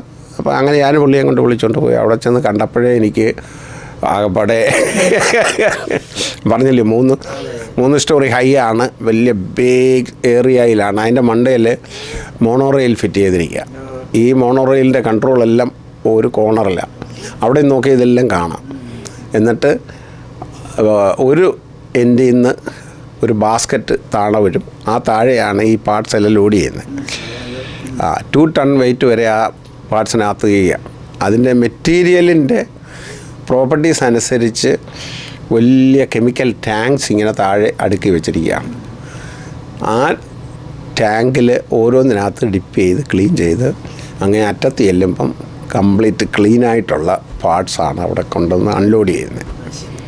എല്ലാം ഓട്ടോമാറ്റിക്കായിട്ട് ചെയ്യണം. അപ്പം അതിൻ്റെ കൺട്രോൾ സിസ്റ്റമാണ് മാറ്റേണ്ടത്. അപ്പം എനിക്കിത് കണ്ടപ്പോഴേ എനിക്ക് ഇത് വല്ലതും നടക്കുമെന്ന് വിചാരിച്ചു. പുള്ളി എനിക്ക് കുറേ ധൈര്യം തന്നു. പുള്ളി പറഞ്ഞു ഓരോ പാർട്ട് ഓരോന്ന് നമുക്ക് ഡീറ്റെയിലായിട്ട് ഓരോ സബ് പാർട്സായിട്ട് സബ് അസംബ്ലീസായിട്ട് ചെയ്ത് റീഡിസൈൻ ചെയ്ത് നമുക്കിത് ശരിയാക്കാൻ കുഴപ്പമൊന്നുമില്ല എന്നും പറഞ്ഞ് ഞങ്ങളങ്ങനെ ചെയ്തു. It was a big project, challenging project. അതൊത്തിരി ഉണ്ട്. ഉണ്ട്. അതാ ശരിക്കും പറഞ്ഞാൽ അതാണ് ഏറ്റവും ഇമ്പോർട്ടൻറ്റ്. നമ്മുടെ ഒരു കോൺഫിഡൻസ്, നമുക്കൊരു കോൺഫിഡൻസ് ഇത് നമുക്ക് ചെയ്യാം. പലപ്പോഴും ഒരു പ്രോജക്റ്റ് എടുക്കുമ്പം എല്ലാ കാര്യങ്ങളും നമുക്കറിയത്തില്ല, നമുക്കിത് വർക്കൗട്ട് ചെയ്യാം എന്നുള്ള ആ ഒരു കോൺഫിഡൻസും ബാക്ക്ഗ്രൗണ്ടും വെച്ചിട്ടാണ് നമ്മൾ ചെയ്യുന്നത്. അങ്ങനെ ഒരുപാട് പ്രോജക്ട്സ് ചെയ്തിട്ടുണ്ട്. മാത്രമല്ല അതിൻ്റെ ഈ ബയോമെഡിക്കൽ സൈഡിലോട്ട് വന്നാൽ പിന്നെ ഞാൻ പറഞ്ഞില്ലേ, ഡയാലിസിസ് മെഷീൻ ഡിസൈൻ ചെയ്തിട്ടുണ്ട്, ബ്ലഡ് ടെസ്റ്റിംഗ് മെഷീൻസ്, പിന്നെ ഇതെല്ലാത്തിനും അഡ്വാൻസായിട്ട് DNA ലെവലിൽ ഡിസീസ് ഡിറ്റക്റ്റ് ചെയ്യുന്ന ടെക്നോളജി എന്ന് പറഞ്ഞു കഴിഞ്ഞാൽ, ഇപ്പോൾ ഒരു ഇൻഫെക്ഷൻ നമുക്കുണ്ടായാൽ ഒരു മോളിക്യൂളേ ഉള്ളെങ്കിൽ ആ മോളിക്യൂളിനെ ആംപ്ലിഫൈ ചെയ്തിട്ട്, അപ്പം ഒരു മോളിക്യൂളിനെ 10 മില്യൺ ടൈംസ് ആയിട്ട് ആംപ്ലിഫൈ ചെയ്താൽ 10 മില്യൺ മോളിക്യൂൾസ് ഇല്ലേ, അതിനെ സെലക്റ്റീവായിട്ട് എക്സ്ട്രാക്റ്റ് ചെയ്ത് കഴിഞ്ഞാൽ പിന്നെ അതിനെ ഐഡൻറ്റിഫൈ ചെയ്യാം. അല്ലെങ്കിൽ ഐഡൻറ്റിഫൈ ചെയ്യാനേ പറ്റത്തില്ല. അങ്ങനെയുള്ള അതൊരു 3 സ്റ്റേജ് മെഷീനാണ്. അങ്ങനെയുള്ള ഒരുപാട് വെരി ഹൈടെക്കിന് ചെയ്തിട്ടുണ്ട്. പിന്നെ അതിൻ്റെ കൂടെ വേറൊരു കാര്യമുള്ളത്, ഈ പിന്നെ മെട്രോണിക് എന്ന് പറഞ്ഞിട്ടൊരു കമ്പനിയുണ്ട്. പേസ് മേക്കറിൻ്റെ അതെ, പേസ് മേക്കറിൻ്റെ അത് പിന്നെ മിനിയാപ്ലസ് അല്ലേ. ഒരു ദിവസം അവരെന്നെ വിളിച്ചു. അവരെന്ന് പറഞ്ഞാൽ ത്രൂ എ ഹെഡ് ഹണ്ടർ. അവർ വിളിച്ചിട്ട് പറഞ്ഞു, പിന്നെ അവർക്കൊരു ഡയാലിസിസിൻ്റെ പ്രോജക്റ്റ് ഉണ്ട്, നിങ്ങൾ യൂസ് ചെയ്ത ടെക്നോളജിയാണ്, പിന്നെ അവർക്ക് സം ഹെൽപ്പ് വേണം എന്ന് പറഞ്ഞു. അങ്ങനെ അതൊരു പാറ്റൻ്റ് അല്ല, ഇത് മറ്റേ കമ്പനിക്ക് വേണ്ടിയതാണ്. അപ്പോൾ അവർ ഇത് വേറൊരു പിന്നെ രീതിയിൽ അവർ ചെയ്യുന്നത് ഈ നമ്മൾ ചെയ്തുകൊണ്ടിരുന്നത് കെമിക്കൽസ് റീസൈക്കിൾ ചെയ്തില്ല, കളയത്തുള്ളായിരുന്നു. അവർ കെമിക്കലും റീസൈക്കിൾ ചെയ്യാൻ വേണ്ടി ഉള്ള പരിപാടിയാണ് ചെയ്യുന്നത്. അപ്പോൾ ഈ റീസൈക്കിളർ ബാംഗ്ലൂരിൽ റീസൈക്കിളർ ഉണ്ടാക്കുക, പിന്നെ കെമിക്കൽസ് എല്ലാം ചൈനയിൽ നിന്ന് ഉണ്ടാക്കുക, മെഷീന് അമേരിക്കയിൽ ഉണ്ടാക്കുക എന്നുള്ള ഒരു പ്രോജക്റ്റായിരുന്നു. ഒരു വർഷം ശരിക്കും പറഞ്ഞു കഴിഞ്ഞാൽ ഞാൻ ചോദിച്ച എന്ത് വേണം എന്ന് ചോദിച്ചതിൻ്റെ 2 times മോർ അവരെനിക്ക് തന്നു. അത്രയ്ക്ക് സാറ്റിസ്ഫൈഡായിരുന്നു അവർ. അങ്ങനെയാണ് അവർ ഇത് ചെയ്തത്. അത് നല്ലൊരു ഫൺ പ്രോജക്റ്റായിരുന്നു. പക്ഷേങ്കിൽ ഞാൻ പിന്നെ എവറി വീക്കെൻഡിൽ ഒക്ലഹോമയ്ക്ക് ഫ്ലൈ ചെയ്ത് വരും. ഫ്രൈഡേയിൽ മിനിയാപ്ലസിൽ നിന്ന് ഫ്രൈഡേ ഈവനിങ്ങിൽ വരും, സൺഡേ ഈവനിങ് തിരിച്ചു പോകും. 5 days അവിടെ അവർ അതിനുള്ള എല്ലാം തന്നു. അവിടെ താമസിക്കാനുള്ള സൗകര്യം, അവിടെ വണ്ടിയും അങ്ങനെ. It's a big company. Yeah, pacemaker number 1 ആണ്. പേസ് മേക്കറിലാണ് അവർ തുടങ്ങിയത്. യാ, നല്ല ഒരു യാ വലിയ വലിയ company, very very nice company. Yeah, എന്നാൽ ഒരു ബംഗ്ലാദേശി അതിൻ്റെ CEO, അതാണ് ഏറ്റവും വലിയ അത് വലിയ. ഞാൻ പുള്ളി ശരിക്കും പറഞ്ഞാൽ അവിടുത്തെ തന്നെ കളിയാക്കും. പുള്ളി പറഞ്ഞ ആർക്കും മനസ്സിലാകത്തില്ല. യാ, നല്ല very nice man, very very nice man, very nice man. Yeah യാ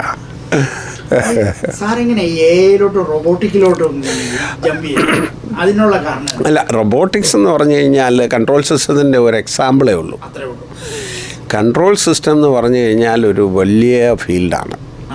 ഒരു കൺട്രോൾ ഇല്ലാതെ എൻ്റെ അഭിപ്രായത്തിൽ മിക്ക കാര്യങ്ങളും ഇല്ല. ഇപ്പം തന്നെ ഒരു സ്വിച്ചാണ് നമ്മൾ പവർ ലൈറ്റ് ഓൺ ഓഫ് ചെയ്യുന്നത്, അല്ലേ? എന്ന് പറഞ്ഞാൽ സ്വിച്ചില്ലെങ്കിൽ പിന്നെ ലൈറ്റ് എപ്പോഴും ഓണും അല്ലെ ഓഫായിട്ട് കിടക്കും എന്ന് പറഞ്ഞതുപോലെ. പിന്നെ അത് കുറച്ചുകൂടെ വന്നിട്ട് കുറച്ചുകൂടെ സ്മാർട്ടായിട്ട് ചെയ്യുക. നമ്മൾ നാട്ടിൽ പഠിച്ചത് പിന്നെ PID കൺട്രോൾസ്, പിന്നെ ഫീഡ്ബാക്ക് കൺട്രോള്, അങ്ങനെയൊക്കെയാണ്.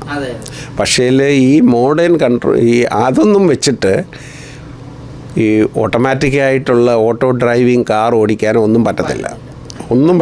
അതൊക്കെ ആ ഒരു കാലത്തിലുണ്ടായിരുന്ന കാര്യങ്ങൾക്കേ പറ്റത്തുള്ളൂ.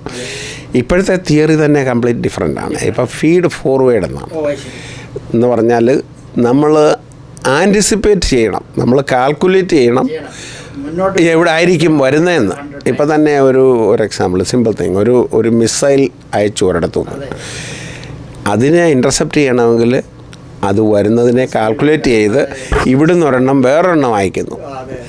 പക്ഷേ ഇതെവിടെ വരും എന്ന് ആദ്യം കാൽക്കുലേറ്റ് ചെയ്ത് അതിൻ്റെ പാത്ത് കാൽക്കുലേറ്റ് ചെയ്ത് ഇവിടുന്ന് പോയിട്ടാണ് അതിനെ ഹിറ്റ് ചെയ്യുന്നത്. അത് ഇൻ്റർസെപ്റ്റ് ചെയ്യാൻ ഒരു പോയിൻ്റേ കിട്ടത്തുള്ളൂ, പിന്നെ മിസ്സായി പോയി. പക്ഷേ അതേ പറഞ്ഞത് ആ ടെക്നോളജിയാണ് ഹൈയസ്റ്റ്. അപ്പം അതിനിതാണ് പറയുന്നത് അഡാപ്റ്റീവ് കൺട്രോൾ സിസ്റ്റം വിത്ത് ഫീഡ് ഫോർവേഡ്. അത് നാട്ടിലൊന്നും എനിക്ക് തോന്നുന്നില്ല പഠിപ്പിക്കുന്നു തന്നെ. ഞാൻ നാട്ടിലൊക്കെ പോയിട്ട് എഞ്ചിനീയറിംഗ് കോളേജസിലൊക്കെ പോകാറുണ്ട്, അവരുമായിട്ട് സംസാരിക്കാറുണ്ട്, ചില ക്ലാസ്സുകൾ എടുക്കാറുമുണ്ട്. ഇപ്പം തന്നെ അവിടെ പലയിടത്തും റോബോട്ട്സ് ഉണ്ട്. പക്ഷേ അവർ ചെയ്യുന്നത് റോബോട്ട്സ് പ്രോഗ്രാം ചെയ്തൊരു ടാസ്ക് ചെയ്യുന്നത്. അത് ലോവർ ടെക്നോളജിയാണ്. ശരിക്കും പറഞ്ഞാൽ എൻജിനീയേഴ്സ് എന്ന് പറഞ്ഞാൽ ആ റോബോട്ടിനെ ഡിസൈൻ ചെയ്യാൻ വേണ്ടിയത് ആ ലെവലിൽ വരണം. അതാണ്.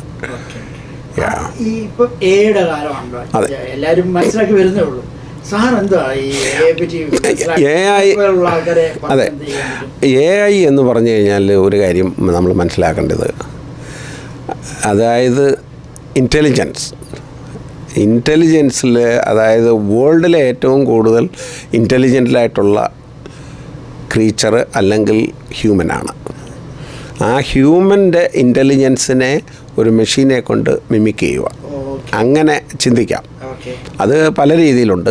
ഇപ്പം തന്നെ ഒരു എക്സാമ്പിൾ, ഇപ്പം ഞാൻ നിങ്ങളോടൊരു ചോദ്യം ചോദിക്കുന്നു, നിങ്ങളുടെ പേരെന്താണ്? ഒരു എക്സാമ്പിൾ, നിങ്ങളുടെ ചെവി കൂടെ അത് കേൾക്കുന്നു, ബ്രെയിനിൽ പോയിട്ട് ആ ചോദ്യം എന്താണെന്ന് മനസ്സിലാക്കുന്നു.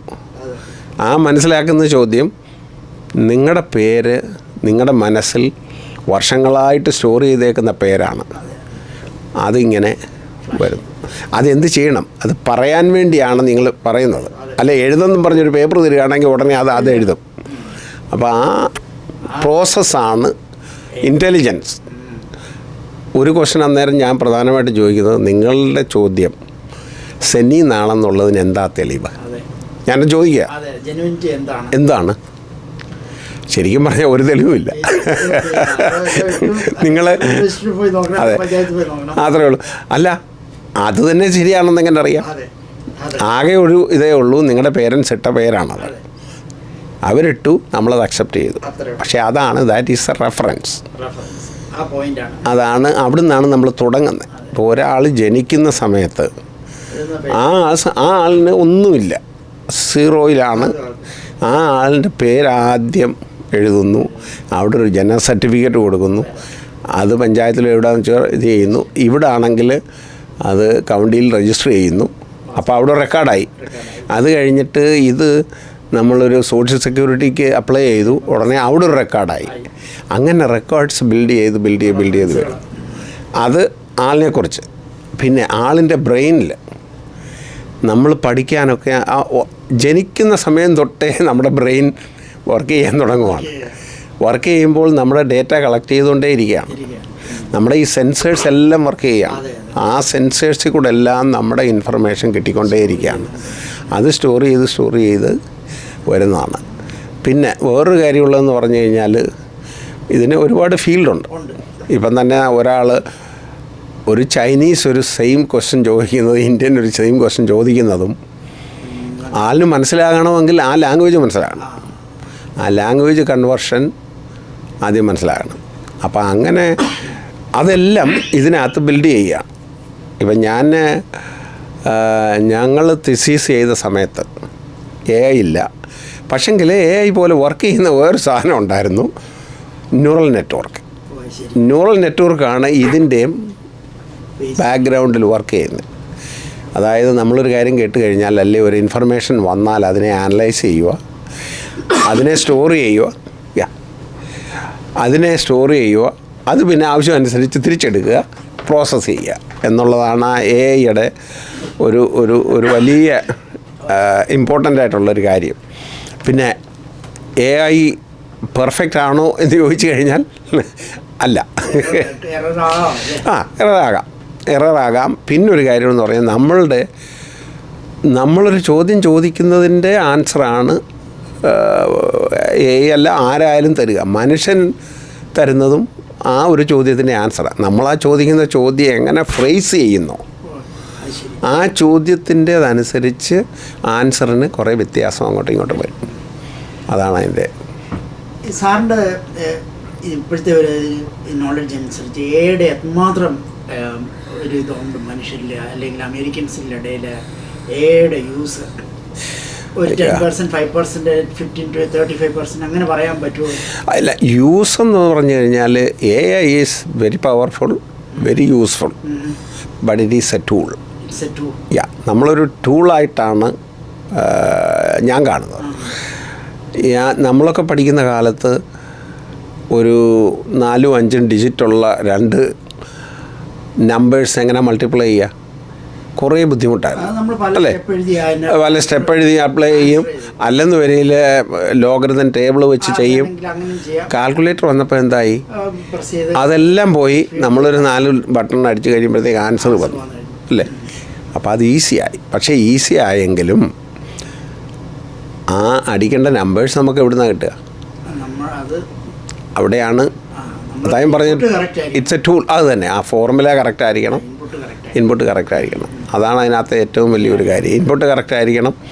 പിന്നെ അത് ആവശ്യത്തിന് വേണ്ടി ഷോർട്ട് മാറ്റർ ശരിയാണെന്നുള്ളത്. പിന്നെ AIയുടെ ഒരു ബിഗിനിങ് സ്റ്റേജായത്. ഇതിനെയും കുറച്ചുകൂടെ ആക്യുറസിയും കുറച്ചുകൂടെ അഡ്വാൻസും ആകും. ആ സമയത്താണ് നമ്മളുടെ ജോലിയൊക്കെ ഒരുപാട് വീണ്ടും കുറയുന്നത്. പക്ഷെങ്കിൽ കുറയുമെങ്കിലും വേറെ ഓൾട്ടർനേറ്റ് ജോബ് ഉണ്ടാകാൻ സാധ്യതയുണ്ട്. അതെന്തുവാന്ന് കണ്ടുപിടിച്ച് അവിടെയാണ് നമ്മൾ ട്രെയിൻ ചെയ്യേണ്ടത്.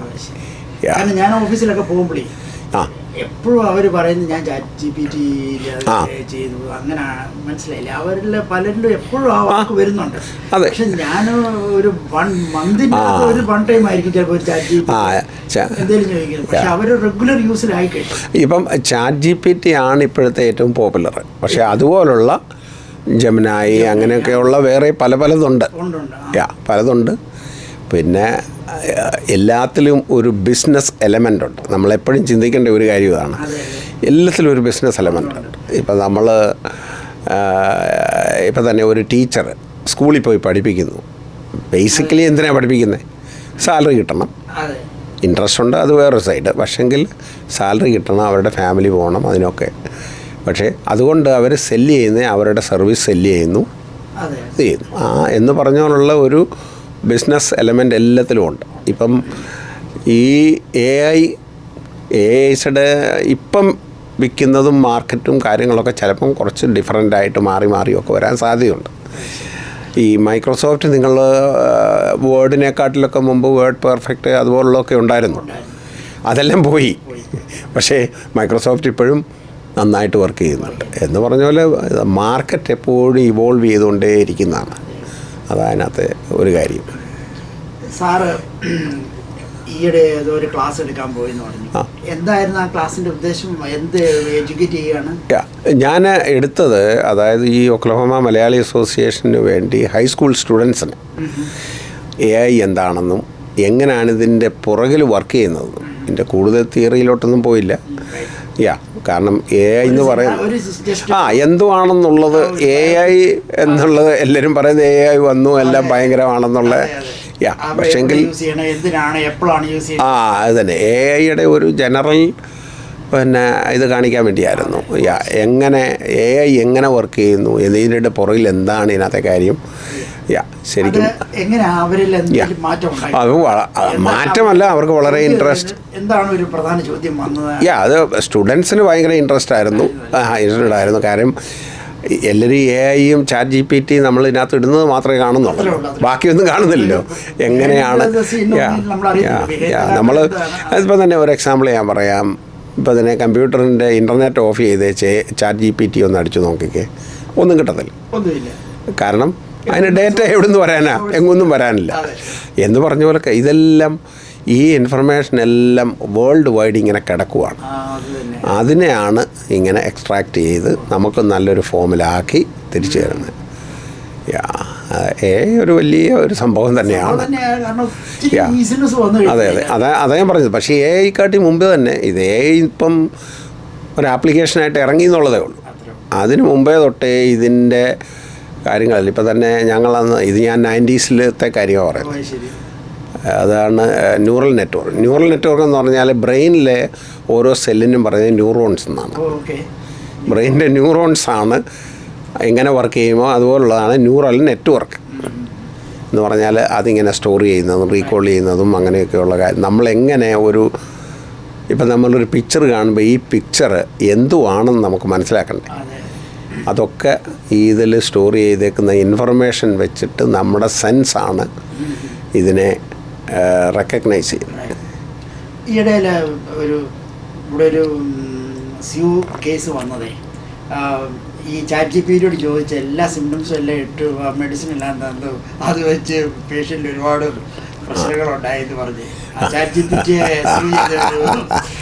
ഇത് വരുന്നത്. അങ്ങനെയൊക്കെയുള്ള സിറ്റുവേഷന് സാർ എന്തോ ജനറലി പറയാം? അല്ല, അതിനകത്ത് എൻ്റെ ഒരു ചിന്ത ഞാൻ പറയാം. അതായത് ഈ സോഫ്റ്റ്വെയറിനകത്തൊക്കെ മിക്കവാറും ഒരു ഡിസ്ക്ലൈമർ കാണും. ജസ്റ്റ് ഞാൻ പിന്നെ എൻ്റെ പഠിത്തത്തിൻ്റെ ഭാഗമായിട്ട് ബിസിനസ്സിലും എടുത്തിട്ടുണ്ട്. അപ്പം ഒരു ഡിസ്ക്ലൈമർ കാണും, നമ്മളത് വായിച്ചിട്ടൊന്നും കാണത്തില്ല. അപ്പോൾ ഇപ്പം തന്നെ നമ്മളൊരു സോഫ്റ്റ്വെയർ എന്ന് പറയുമ്പോഴത്തേക്ക് അത് ഒരു ലൈസൻസാണ്, നമുക്ക് ഓണർഷിപ്പ് ഇല്ല അതിന്. അതതിനകത്ത് ആർക്കും അറിയാൻ വയ്യാത്തൊരു കാര്യം. അതായത് നമ്മളിപ്പോൾ സോഫ്റ്റ്വെയർ മേടിച്ചാൽ അത് നമുക്ക് ലൈസൻസേ ഉള്ളൂ, നമുക്കത് ഉപയോഗിക്കാനുള്ള അതോറിറ്റി ഉണ്ട്, അത്രേ ഉള്ളൂ. പക്ഷേ അത് നമുക്ക് വിൽക്കാൻ പറ്റത്തില്ല. അതൊക്കെ അതിനകത്ത് ഒരു ചെറിയ ടെക്നിക്കാണ് എന്ന് പറഞ്ഞ പോലെ. ഇതിനകത്ത് കാണും, ഇതിനകത്തൊരു ഡിസ്ക്ലൈമർ കാണും. അത് നമ്മൾ ലാസ്റ്റിലൊരു ടിക്ക് യെസ് എന്ന് എഴുതിയിട്ട് കാണും. പക്ഷേ ഇതൊന്നും ആരും വായിച്ചു നോക്കത്തില്ല. ഇൻസ്റ്റാൾ ചെയ്യുമ്പോൾ തന്നെ അത് കാണും. പിന്നെ ഒരു കാര്യം കൂടെ ഞാൻ ക്ലോസ് ചെയ്യുന്നതിന് മുമ്പേ പറയാം. എനിക്ക് നാട്ടിൽ പഠിച്ചിട്ടുള്ളതുകൊണ്ട് ഇവിടെ പഠിച്ചിട്ടുള്ളതുമായിട്ടുള്ള ഒരു ചെറിയ വ്യത്യാസം ഞാൻ പറയാം. എനിക്കത് പറയണം തോന്നിയതുകൊണ്ടാണ്. അതായത് നാട്ടിൽ നമ്മൾ ആർക്കെങ്കിലും ഉപയോഗം ആയിക്കോട്ടെ, അത് തന്നെ നമ്മൾ നാട്ടിലാണെന്ന് വരിയിൽ പിന്നെ ഒരു ഫൈനൽ എക്സാമിനേഷൻ വരെ ഉഴപ്പി നടന്നു വെച്ച് ഭയങ്കരമായിട്ട് തലയും കുത്തി നടന്ന് പഠിച്ച് അങ്ങ് ജയിക്കും, വാങ്ങിക്കും. അതാണ് നമ്മുടെ അവിടുത്തെ സിസ്റ്റം. ഇവിടെ എന്ന് പറഞ്ഞു കഴിഞ്ഞാൽ അങ്ങനല്ല. ഫസ്റ്റ് ഡേയിൽ സാറ് വരുന്നുണ്ടെ ഒരു പേപ്പർ കൊണ്ടുതരും. ഈ ക്ലാസ്സിൽ ഓരോ ക്ലാസ്സിലും എന്തൊക്കെ ആയിരിക്കും പഠിക്കുന്നത്. ഫോർ എക്സാമ്പിൾ, ആദ്യത്തെ ക്ലാസ്സിൽ ചാപ്റ്റർ 1 and 2 ആയിരിക്കും. സെക്കൻഡ് ക്ലാസ്സിൽ 3 and 4 ആയിരിക്കും. തേർഡ് ക്ലാസ്സിൽ ഈ ഫസ്റ്റ് മുതൽ 4 വരെ ഉള്ളതിൻ്റെ ടെസ്റ്റായിരിക്കും. അപ്പോൾ ഈ ഫസ്റ്റ് മുതൽ 4 വരെ ടെസ്റ്റ് ഇടുന്നതിൻ്റെ മിക്കവാറും അതിൻ്റെ തലേന്ന ക്ലാസ്സിലോ അല്ലെങ്കിൽ അതിന് മുമ്പെയോ ഒരു റിവ്യൂ തരും. ഇന്നതൊക്കെ ആയിരിക്കും ചോദിക്കാൻ പോകുന്നതെന്ന് പറഞ്ഞിട്ട് ആ റിവ്യൂ നോക്കിയിട്ട് അതുപോലെ പഠിച്ചാൽ പിറ്റേന്ന് വരുന്ന എക്സാം അത് തന്നെയായിരിക്കും, ഈസി ആയിട്ട് പാസ് ചെയ്യുക. പക്ഷേ എപ്പോഴും ഫോളോ ചെയ്യുക. പക്ഷേ 1-2 എക്സാം നമ്മൾ പോയെങ്കിൽ പിന്നെ അത് മേക്കപ്പ് ചെയ്യാൻ ഒരു രക്ഷയില്ല. പിന്നെ ആ കോഴ്സ് വിഡ്രോ ചെയ്യുമോ അല്ലാതെ നിവർത്തിയില്ല. അതാണ് അതിനകത്ത് ഏറ്റവും വലിയൊരു കാര്യം. പിന്നെ വേറൊരു കാര്യം, നാട്ടിലാണെങ്കിൽ പഠിത്തം എന്ന് പറഞ്ഞാൽ ഒത്തിരി കാര്യങ്ങൾ കാണാതെ പഠിക്കുക. ഫോർമുലാസ് പഠിച്ചുള്ള തല പുകയല്ലാതെ ഞാൻ ഓർക്കുന്നുണ്ട്, പഠിത്തത്തിൻ്റെ മിക്ക സമയം നമ്മൾ ഫോർമുല കാണാൻ പഠിക്കുക. പക്ഷേ ഇവിടെ ഞാൻ കണ്ടിടത്തോളം പല സാറന്മാരും നിങ്ങൾക്കൊരു പേജ് ഫോർമുല എഴുതിക്കൊണ്ട് വരാമെന്ന് പറയും. നമ്മൾ നാട്ടിൽ കോപ്പി അടിക്കുന്നത് അത് തന്നെ ഇല്ലയോ. ഒരു പേജ് ഞാൻ അടുത്ത സാറന്മാർ പറഞ്ഞിട്ടുണ്ട്, ഒരു പേജ് നിങ്ങൾക്ക് ഫോർമുല ഷീറ്റ് കൊണ്ടുവരാം, അല്ലെങ്കിൽ ഞാൻ തരും. അല്ലെ സാറന്മാർ തന്നെ അത് പ്രിൻ്റ് ചെയ്ത് പരീക്ഷയുടെ കൂടെ തന്നെ ഒരു ഷീറ്റ് കാണും, ഇത് ഫോർമുല ഷീറ്റാണ്, ഈ ഫോർമുല നിങ്ങൾക്ക് ഉപയോഗിക്കാം. അതെ. അപ്പോൾ അതൊരു വലിയ അപ്പോൾ അതിൻ്റെ അർത്ഥം എന്ന് പറഞ്ഞാൽ നമ്മുടെ അവിടെ പഠിപ്പിക്കുന്നത് മൊത്തം ഈ ഫോർമുല കാണാതെ പഠിക്കാനാണ്. ശരിക്കും പറഞ്ഞാൽ വാസ്തവം തിരിച്ചു നോക്കിയാൽ ഫോർമുല കാണാൻ പഠിക്കേണ്ട കാര്യമില്ലല്ലോ. അത് നമുക്ക് റെഫറൻസ് ബുക്കിനകത്തുള്ളതല്ലയോ, അത് പഠിക്കേണ്ട കാര്യമില്ലല്ലോ. അതാണ് ഒരു വലിയ ഒരു ഫോർമുല അറിയാത്തതുകൊണ്ട് ബാക്കിയെല്ലാം അറിയാമെങ്കിലും ഫോർമുലയുടെ ഒരു സൈൻ തെറ്റിയാൽ മതി, എല്ലാം പോയി. പക്ഷെ ആളിന് ഒന്നും അറിയാൻ വയ്യാഞ്ഞിട്ടല്ലല്ലോ. അതൊരു വലിയ ഒരു ഇതാണ്. പിന്നെ വേറൊരു കാര്യമുള്ളത്, പിന്നെ ചിലത് ഓപ്പൺ ബുക്ക് എക്സാമാണ്. അവർ പറയും ഓക്കെ നിങ്ങൾ ഇന്ന സബ്ജക്ട്സാണ് ഇന്നതാണ്, പക്ഷേ ഓപ്പൺ ബുക്ക് ആയിരിക്കണം, അതനുസരിച്ച് നിങ്ങൾ പഠിച്ചു വരണമെന്ന് പറയും. നമ്മളൊക്കെ അറിയണം, അത്രയേ ഉള്ളൂ. പക്ഷേ അതിനകത്തെ അവർ പഠിപ്പിച്ച തിയറിയും അവിടുത്തെ കാര്യങ്ങളും എല്ലാം ഇംപ്ലിമെൻറ്റ് ചെയ്യുന്ന ഒരു ക്വസ്റ്റൻ ആയിരിക്കും വരുന്നത്. പക്ഷേ ബുക്ക് ഓപ്പൺ ബുക്കാണ്, നിങ്ങൾക്ക് വായിക്കാം. നിങ്ങൾക്ക് 1 മണിക്കൂറായിരിക്കും ടെസ്റ്റ് ടൈം ഉള്ളത്. ആ ടൈമിനുള്ളിൽ നിങ്ങൾ ഫിനിഷ് ചെയ്തിരിക്കണം. അതെ അതായും പറഞ്ഞു. ഇത് കുറച്ച് നമ്മൾ ഇവിടുത്തെ ഒരു സിസ്റ്റം പലതും നല്ല കാര്യങ്ങൾ നല്ലതും നമ്മൾ മനസ്സിലാക്കണം. അത് വളരെ ഇമ്പോർട്ടൻ്റ്. പിന്നെ വേറെ ഏറ്റവും വളരെ ഇമ്പോർട്ടൻ്റ് ആയിട്ടുള്ളൊരു കാര്യം, സാറന്മാരെ സ്റ്റുഡൻസ് ഇവാലുവേറ്റ് ചെയ്യും. അതൊരു വലിയ ഇമ്പോർട്ടൻ്റ് കാര്യമാണ്. നമ്മുടെ ആരാ നിതിൻ രാജെന്നോ അങ്ങാണ്ട് പറഞ്ഞിട്ടൊരു സ്റ്റുഡൻറ്റ് സൂയിസൈഡ് ചെയ്തില്ല. കാരണം അവിടെ പ്രൊഫസർ അല്ലെങ്കിൽ അവിടെ അവർ ഹരാസ് ചെയ്യുന്നു എന്നും പറഞ്ഞിട്ടാണ്. ആ പ്രൊഫസറെ ഈ സ്റ്റുഡൻസ് ഇവാലുവേറ്റ് ചെയ്തിരുന്നെങ്കിൽ എന്തായിരുന്നു സംഭവം? അതാണ്. ചെറിയ പെർസെന്റേജ് എങ്കിലും ഒരു സർവീസ് കയറി കഴിഞ്ഞാൽ പിന്നെ റിട്ടയർ ചെയ്യുന്നതിനും വരെ അതാണല്ലോ. ഇവിടെ ഫൈനൽ എക്സാമിനേഷൻ വരുമ്പോൾ സാറന്മാർ സാധാരണ വരുന്നത്, ഇപ്പം ഇവിടെ എല്ലാം ടീച്ചേഴ്സ് ഇടുന്ന ടെസ്റ്റേ ഉള്ളൂ, അല്ലാതെ വേറെ എക്സാം ഇല്ല. അവർ വരുമ്പോൾ 2 പാക്കറ്റും കൊണ്ടാണ് വരുന്നത്. ഒരു പാക്കറ്റ് എക്സാമിനേഷൻ്റെ ക്വസ്റ്റ്യൻ പേപ്പർ ആയിരിക്കും. അവരവിടെ തന്നേച്ച് പറയും ഇത് എക്സാമിനേഷൻ്റെ ക്വസ്റ്റ്യൻ പേപ്പറാണ്, അതെല്ലാവർക്കും അവർ ഡിസ്ട്രിബ്യൂട്ട് ചെയ്യും. രണ്ടാമത്തേത് ഈ ടീച്ചറിനെ ഇവാലുവേറ്റ് ചെയ്യാനുള്ള ഫോമാണ്. ആദ്യം സ്റ്റുഡൻസിനെല്ലാം കൊടുത്തേച്ച്, ഇത് യൂണിവേഴ്സിറ്റിയിലെ കാര്യം ഞാൻ പറയുന്നത്, ഇത് ടീച്ചേഴ്സിനെല്ലാം കൊടുത്തേച്ച് ഈ ടീച്ചർ അവിടെ പിന്നെ നിൽക്കത്തില്ല, അവിടെ നിന്നിട്ട് കാര്യമില്ലല്ലോ. ഇവാലുവേഷൻ്റെ അല്ല, ഇവിടുത്തെ സിസ്റ്റം അനുസരിച്ച് ആരും കണ്ടെഴുതാനോ ചോദിച്ചെഴുതാനോ ഒന്നും പോവില്ല. ഇവിടുത്തെ ഒരു വലിയൊരു കാര്യം അതാണ്. ടീച്ചേഴ്സ് സാധാരണ ഇവിടെ ടീച്ചേഴ്സ് സാധാരണ എക്സാമിനേഷൻ ഹോളിൽ അങ്ങനെ നോക്കി എനിക്കറിയില്ല. പേപ്പർ കൊടുത്തിട്ട് അവരങ്ങ് പോകും. ഇല്ല അങ്ങനെ ഒരു പരിപാടിയില്ല. ചീറ്റ ഒന്ന് ഫോർമുല അറിയാത്തതിന് വേണ്ടിയാണ് നമ്മൾ നോക്കുന്നത്. പിന്നെ അതുപോലെ ഓപ്പൺ ബുക്കാണെങ്കിൽ പിന്നെ എന്ത് നോക്കിയിട്ട് കാര്യം എന്ന് പറഞ്ഞ പോലുള്ള കാര്യങ്ങൾ. അങ്ങനെയുള്ള സാറന്മാർ പൊതുവെ ചെയ്യാറുള്ളത് ഞാൻ കണ്ടിട്ടുള്ളത്, ക്വസ്റ്റ്യൻ പേപ്പർ കൊടുത്തേച്ച് അവർ അങ്ങ് പോകും. എന്നിട്ട് പറയും ആരെങ്കിലും ഒരാൾ ഇതെല്ലാം കൂടെ കളക്ട് ചെയ്ത് എൻ്റെ ഓഫീസിൽ കൊണ്ട് തന്നേരെന്ന് പറയും. അത്രയേ ഉള്ളൂ. പിന്നെ ഈ വേറെ രണ്ടാമത്തെ പാക്കറ്റിനകത്തുള്ളത് ഈ ടീച്ചറിനെ ഇവാലുവേറ്റ് ചെയ്യാനുള്ള. അതെല്ലാം കൂടെ കളക്ട് ചെയ്ത് കൊണ്ടുവന്നിട്ട് ആ ഡിപ്പാർട്ട്മെൻറ്റിൻ്റെ ഓഫീസിൽ കൊടുക്കും. ഇത് ഇവരറിയത്തതേ ഇല്ല. അതാണ്. അപ്പോൾ അത് ഇവരറിയുന്നത് എങ്ങനെയാണെന്ന് വെച്ച് കഴിഞ്ഞാൽ ഈ സ്റ്റുഡൻസിൻ്റെ എല്ലാം ഇവാലുവേഷൻ അവർ ടാബ്ലേറ്റ് ചെയ്തിട്ട് ഒരു റിപ്പോർട്ട് അവർക്ക് കൊടുക്കും. ഇതാണ് നിങ്ങളെ കുറിച്ച് ഈ സ്റ്റുഡൻസ് എല്ലാം പറയുന്നത്.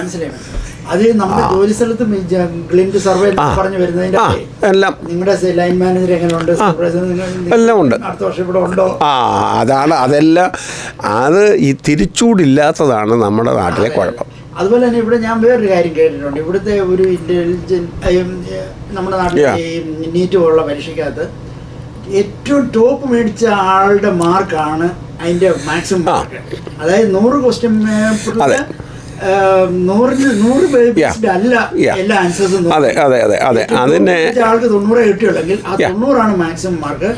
ആ റെഫറൻസിൽ ബിലോ താഴോട്ട് വരും. അതെ, അതിന് സ്റ്റാറ്റിസ്റ്റിക്കൽ നോർമലൈസിങ് എന്ന് പറഞ്ഞൊരു പ്രോസസ്സാണ്.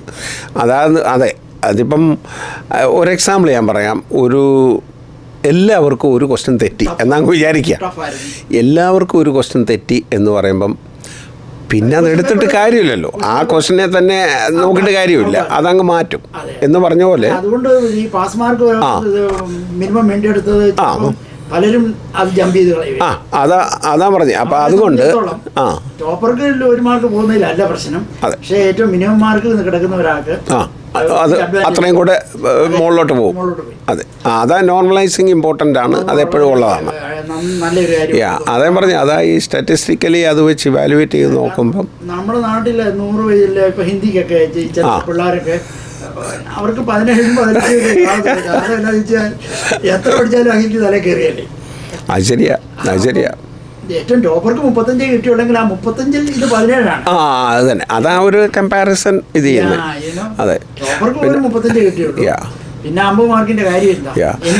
പിന്നെ അതുപോലെ വേറൊരു കാര്യം കൂടി ഇവിടെ ഉള്ളത്, ഈ എവറി ഇയർ അപ്പോൾ അതായത് നേഷൻ വൈഡ് ഒരു ടെസ്റ്റ് ഉണ്ട് ഹൈസ്കൂൾ സ്റ്റുഡൻസിന്. എനിക്ക് തോന്നുന്നത് 8th ഗ്രേഡിലും 11th ഗ്രേഡിലും അങ്ങാണ്ടാന്ന് തോന്നുന്നു. അതായത് ഹോൾ കൺട്രിയിലുള്ള ഓരോ സ്കൂളും ഏത് ലെവലിൽ നിൽക്കുന്നു എന്നറിയാൻ വേണ്ടി.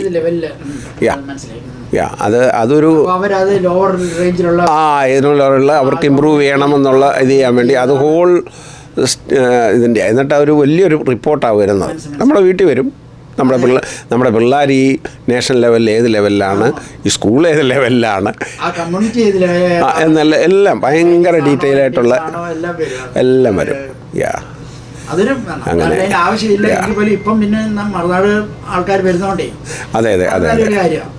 അതെ. അല്ലെങ്കിലും ഒരു കാര്യം അപ്രീഷിയേറ്റ് ചെയ്യേണ്ടതെന്ന് പറഞ്ഞാൽ ഇവിടുത്തെ സിസ്റ്റംസ് എല്ലാം വളരെ നല്ലതാണ്.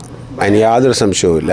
പിന്നെ ഇല്ല. ഇപ്പം തന്നെ നമ്മളൊക്കെ തന്നെ ജോലി ചെയ്തു. ഇപ്പം തന്നെ ഒരു എക്സാമ്പിൾ, ഞാനിപ്പം എൻജിനീയറിംഗ് ഡിപ്പാർട്ട്മെൻറ്റ് ഹെഡായിട്ടിരിക്കുന്നുണ്ടേ ഇന്ത്യക്കാരനാണെന്നും പറഞ്ഞ് അവർ ചെയ്യത്തില്ലേ. അതുകൊണ്ട് ഓരോരുത്തരുടെ മനസ്സിലുണ്ട്. അതിന് യാതൊരു സംശയവുമില്ല. അതുണ്ട്, നമ്മൾ മാറ്റാൻ പറ്റത്തില്ല. അതുകൊണ്ട്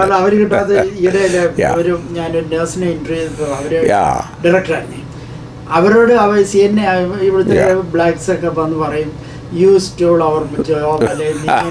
അപ്പൊ അവർ പറഞ്ഞു it was available to you but you are not qualified. You know, അല്ലാതെ കാണാതിരുന്നിട്ടല്ല ഞങ്ങൾ വന്നത്. It was available there. ഇപ്പം തന്നെ ഞാൻ ജോലി ചെയ്തുകൊണ്ടിരുന്ന സമയത്ത് ഉണ്ടായിരുന്ന കൊളീഗ്സ് എല്ലാം വൈറ്റ്സ് ഓർ ബ്ലാക്ക് അല്ലെങ്കിൽ മറ്റുള്ള റേസിലുള്ളവരായിരുന്നു. പക്ഷെങ്കിൽ അവർ നോക്കുന്നത്, അതായത് മാനേജ്മെൻറ്റ് ചെയ്യുന്നത് പൊതുവെ എങ്ങനെയാണെന്ന് വെച്ച് കഴിഞ്ഞാൽ മാനേജ്മെൻറ്റ് ലെവലിൽ അവരെല്ലാവരെയും ഗ്രേഡ് ചെയ്തിട്ട് ഓരോരുത്തരുടെയും വാല്യൂസ് അവർ മനസ്സിലാക്കി വെക്കും. ഇപ്പം എന്തെങ്കിലും ഒരു കാരണവശാൽ ആളിനെ കുറയ്ക്കണം എന്നുണ്ടെങ്കിൽ അവരാരെയായിരിക്കും കുറയ്ക്കുക?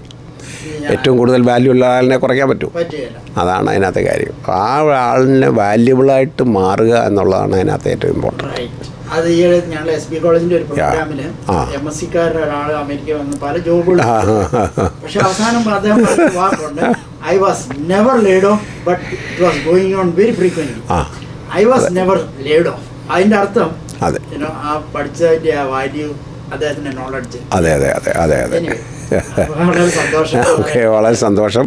Thank you for this interview അതെ അതെ അതെ അതെ അതെ അമേരിക്കയിൽ സക്സസ്ഫുൾ ആയ ആൾക്കാരെ എൻ്റെ പ്രോഗ്രാം കൊണ്ടുവരിക എന്നുള്ളതാണ് ഞാൻ ഉദ്ദേശിച്ചത്. അതെ അതെ അതെ സാറിനെ കിട്ടി, സാറിന് പല അവാർഡുകളും കിട്ടിയിട്ടുണ്ട്, മനോരമയിലൊക്കെ വന്നിട്ടുണ്ട്, അതെ. ഇവിടുത്തെ പല പീരിയോഡിക്കൽസിലും വന്നിട്ടുണ്ട്. അതെ, നേരിൽ കാണാൻ സാധിച്ചതിൽ ഒത്തിരി സന്തോഷം. എനിക്കും വളരെ സന്തോഷം. ഹ്യൂസ്റ്റൺ വരെ വന്ന് എനിക്കൊരു ഇന്റർവ്യൂ തന്നതിൽ ഒത്തിരി ഒത്തിരി സന്തോഷം.